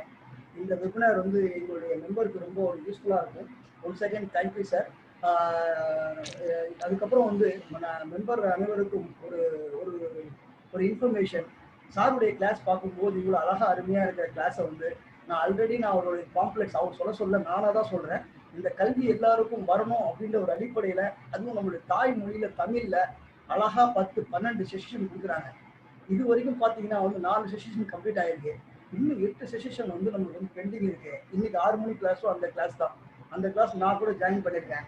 அதுல நீங்க யூடியூப்ல போனீங்க அப்படின்னா வந்து லெட்ஸ் மேக் ஜிஎஸ்டி சிம்பிள் அப்படின்னு வந்து யூடியூப்ல இருக்கு. இது வேற யாரும் இல்லை, நம்மளுக்கு Ganesh Prabhu sir last phase of supply பண்ணதும் சங்கர் நாராயண் சார் இது வரைக்கும் நிறைய பண்ணிக்கிட்டு இருக்காங்க. இன்னும் நம்மளுக்கு பண்ணுவாங்கன்ற ஒரு நம்பிக்கையோட சொல்றேன். இதனுடைய டீட்டெயில்ஸ் ஒரு யாரை கான்டாக்ட் பண்ணணுன்றது நான் வந்து சாட் பாக்ஸ்ல போட்டிருக்கேன். இது அவங்க சொல்லலை. நம்மளுக்கு இந்த கல்வி வந்து நம்மளுடைய ஓன் லாங்குவேஜ்ல வந்து பார்த்துட்டு அந்த இங்கிலீஷ்ல படிக்கும் போது இன்னும் உள் வாங்கிக்கலாம் அப்படின்றது. இனிமே நம்மளுக்கு ஜிஎஸ்டி தான். விமல்ஜின் சொல்றாரு என்ன அப்படின்னா, ஒரு மந்த்ரா சொல்லுங்க அப்படின்னு பாத்தீங்கன்னா சப்ளை இஸ் அ மந்த்ரா அப்படின்னும் போது நிறைய விஷயங்கள் நம்ம வந்து தெரிஞ்சுக்கணும். அப்படின்னா இந்த மாதிரி இவங்ககிட்ட இருக்க நம்ம நாலேஜை கத்துக்கிட்டா தான் நம்ம வந்து மென்மேல் நம்ம வந்து வளர்ச்சி அடைய முடியும். அஸ் எ டாக்ஸ் பிராக்டிஷனரா, அஸ் எ டாக்ஸ் கன்சல்டன்டா டிஎன்டிசி என்ன சொல்லிக்குது அப்படின்னா, நம்மளுடைய கல்வியுடைய வந்து நம்ம வந்து ஏற்றுக்கணும். அந்த கல்வி எங்க கிடைக்குதோ அதை நம்ம தேடி நம்ம போகணும். இப்போ நம்ம வீட்டு தேடி நம்மளுக்கே ஆன்லைன்ல வந்துருச்சு. அந்த மாதிரி ஒரு சிச்சுவேஷன்ல வந்து இன்னைக்கு இந்த கல்வியை வந்து நம்ம யூஸ் பண்ணிக்கிறதுக்கு Shankar Narayan sir class, Ganesh Prabhu sir class, இந்த யூடியூப் நான் லிங்க் உங்களுக்கு அது கொடுத்துருக்கேன். அதை நீங்க செக் பண்ணுங்க. தேவைப்படுறவங்க அப்ரோச் பண்ணுங்க. Very nominal charges. இவ்வளோ நாமினல், இவ்வளோ ஃப்ரீயா கோவிட்-19 அந்த யூடியூப்ல பாத்தீங்கன்னா கிட்டத்தட்ட ஒரு 15-20 வீடியோ போட்டிருக்காங்க ஃப்ரீ ஆஃப் சார்ஜஸ். அவங்க நாலேஜை ஃப்ரீயா கொடுக்குறாங்க. அதனால பயன்பெற்றுக்கணுன்றது இந்த டைம் சொல்றேன். ரொம்ப நன்றி சார். அதுக்கு அடுத்தபடியா பார்க்கும்போது வந்து எங்களுடைய சார் ஒரு 5 மினிட்ஸ் மட்டும் சார் எடுத்துக்கலாமா சார்? எங்களுடைய அசோசியேஷன் வந்து டிபார்ட்மெண்ட்ல இருந்து ஒரு இது வந்திருக்கு. அது தலைவர் வந்து ஒரு 2 மினிட்ஸ் சொல்லிடுவார் சார். சார் நீங்க சொல்லுங்க சார் ப்ளீஸ் சார். சார் கொஞ்சம் சீக்கிரம் ஒரு நல்ல விஷயம் நடந்திருக்கு. ஜிஎஸ்டி ரெட்ரஸல் கவுன்சில் வந்து நம்மளுக்கு வந்து ஆக்சுவலி நம்மளுடைய டிஎன்டிசி அசோசியேஷன் இன்க்ளூட் பண்ணி நீங்க நடந்துக்கலாம் அப்படின்னு சொல்லிட்டு ஒரு இன்ஃபர்மேஷன் நம்மளுக்கு வந்திருக்கு. இதுதான் வந்தது. It is very good information. நம்ம ஏற்கனவே வாய்ஸ் கிளியராவே இல்ல. வாய்ஸ் கிளியரா இல்ல சார். அதாவது வந்து சார் வாய்ஸ் கிளியரா ஜிஎஸ்டி ரெட்ரஸல் இப்ப கேக்குதுங்களா? கொஞ்சம் கிளியரா பேசுங்க. இல்ல go ahead. If my voice is not clear, go ahead. Samsung, don't wait. அதாவது ரெட்ரஸல் கமிட்டியில வந்து நம்ம நாமினேட் பண்ணியிருக்காங்க. தமிழ்நாடு டாக்ஸ் கன்சல்டன்ட் அசோசியேஷன் வந்து நம்மளுக்கு ஒரு ட்ரேட் நோட்டீஸ் கொடுத்து நம்மள வந்து ஒரு அங்கீகாரம் கொடுத்துருக்காங்க. நம்மளுக்கு ஏதாவது டிஃபிகல்ட்டிஸ் ஆல்ரெடி நம்ம வந்து ஒரு 19 பாயிண்ட்ஸ் வந்து அட்ரஸ் பண்ணியிருந்தோம். 2 வாட்டி நம்ம அட்ரஸ் பண்ணியிருந்தோம். அதுல சில பாயிண்ட்ஸ் எல்லாம் வந்து சரி பண்ணிட்டாங்க. அந்த அடிப்படையில நம்ம வந்து ட்ரேட் நோட்டீஸ்ல வந்து நம்ம வந்து ஆல்ரெடி டெலிகிராம்ல ஜாயிண்ட் செக்ரட்டரி வந்து போஸ்ட் பண்ணியிருக்காங்க. இதுல வந்து நம்மளுடைய நேம் தமிழ்நாடு டாக்ஸ் கன்சல்ட் அசோசியேஷனை வந்து நாமினேட் பண்ணியிருக்காங்கன்றது. அதனால உங்களுடைய டிஃபிகல்ட்டிஸ் ஏதாவது இருந்தது அப்படின்னா தயவு செஞ்சு நீங்க அட்ரஸ் பண்ணுங்க. உங்களுக்கு ஏதாவது எழுத முடியல அப்படின்னா வாட்ஸ்அப்ல வந்து நீங்க வந்து உங்களுடைய ஆடியோட கொடுங்க. குரூப்ல போட வேண்டாம், இண்டிவிஜுவலா போடுங்க. போடும்போது அந்த என்னென்ன ப்ராப்ளம்ஸ் வருதோ அதை நோட் பண்ணிட்டு எவ்ரி 3 months ஒன்ஸ் மீட்டிங் சொல்லியிருக்காங்க. அதில் நம்ம அட்ரஸ் பண்ணலாம் அப்படின்னு சொல்லிக்கிறேன். இதுதான் சம்பந்தம், மற்றபடி வேற ஒன்றும் இல்லை. போர்ட்டல்ல ரீஃபண்டை வந்து 1 year கிளைம் பண்றதை மல்டிப்ளேயர் ரீஃபண்ட் கிளைம் பண்ற மாதிரி கொடுத்துருக்காங்க. இப்போ ஐஜிஎஸ்டி உடைய இது இன்னும் நம்ம செக் பண்ற மாதிரி வந்து உங்களுக்கு வந்து கொடுத்துருக்காங்க. ஐஜிஎஸ்டி உடைய இம்போர்ட்ஸ் பண்ண இது வந்து நீங்க ஜிஎஸ்டிஆர் 2A செக் பண்ற மாதிரி ஃபெசிலிட்டி வந்திருக்கு. ஆதார் கார்டு ஆத்தென்டிகேஷன் வந்து பண்ணியிருக்காங்க. மற்றபடி இன்ட்ரெஸ்ட் சம்பந்தமா இந்த வாரம் ஃபுல்லா பார்த்துருக்கோம். இனி வரக்கூடிய காலகட்டங்கள்ல வந்து நல்ல ஒரு ஃபேக்கல்ட்டி, இன்னும் நல்ல அழகான ஃபேக்கல்ட்டியெல்லாம் கூப்பிட்டு நம்ம அழகா பண்ணலாம். தயவு செஞ்சு மெம்பர் அனைவரும் சப்ஸ்கிரிப்ஷன் 2020-21 வந்து கட்டிடவும். நிறைய செலவுகள்லாம் இருக்கிறதுனால தயவு செஞ்சு நீங்க கட்டணுன்ற எங்களோட தாழ்மையா கட்டுக்கிறோம். ஓட் ஆஃப் தேங்க்ஸ் வந்து நான் சொல்லிடுறேன் சார். இந்த நிகழ்ச்சிக்கு வருகை தந்த, அமைதியாக கேட்டு நல்ல முறையில் எங்களுக்கு நடத்தி தந்த சங்கர் நாராயண் அவர்களுக்கு எங்களோட மனமார்ந்த நன்றியை தெரிவிக்கிறோம். இந்த நிகழ்ச்சியில் வந்த உறுப்பினர் அனைவருக்கும் எங்களுடைய மனமார்ந்த நன்றியை தெரிவித்துக் கொண்டு விடைபெறுகிறோம். இன்னொரு சிச்சுவேஷன் உங்களை சந்திப்போம். அதில் விடைபெறுகிறேன். நன்றி, வணக்கம். சம்சுதீன், வாழ்க வளமுடன். Thank you. Thank you very much, sir. Shankar Narayan, sir. Thank you, sir. Thank you, sir. Thank you very much, sir. Thank you very much. Thank you very much for everybody.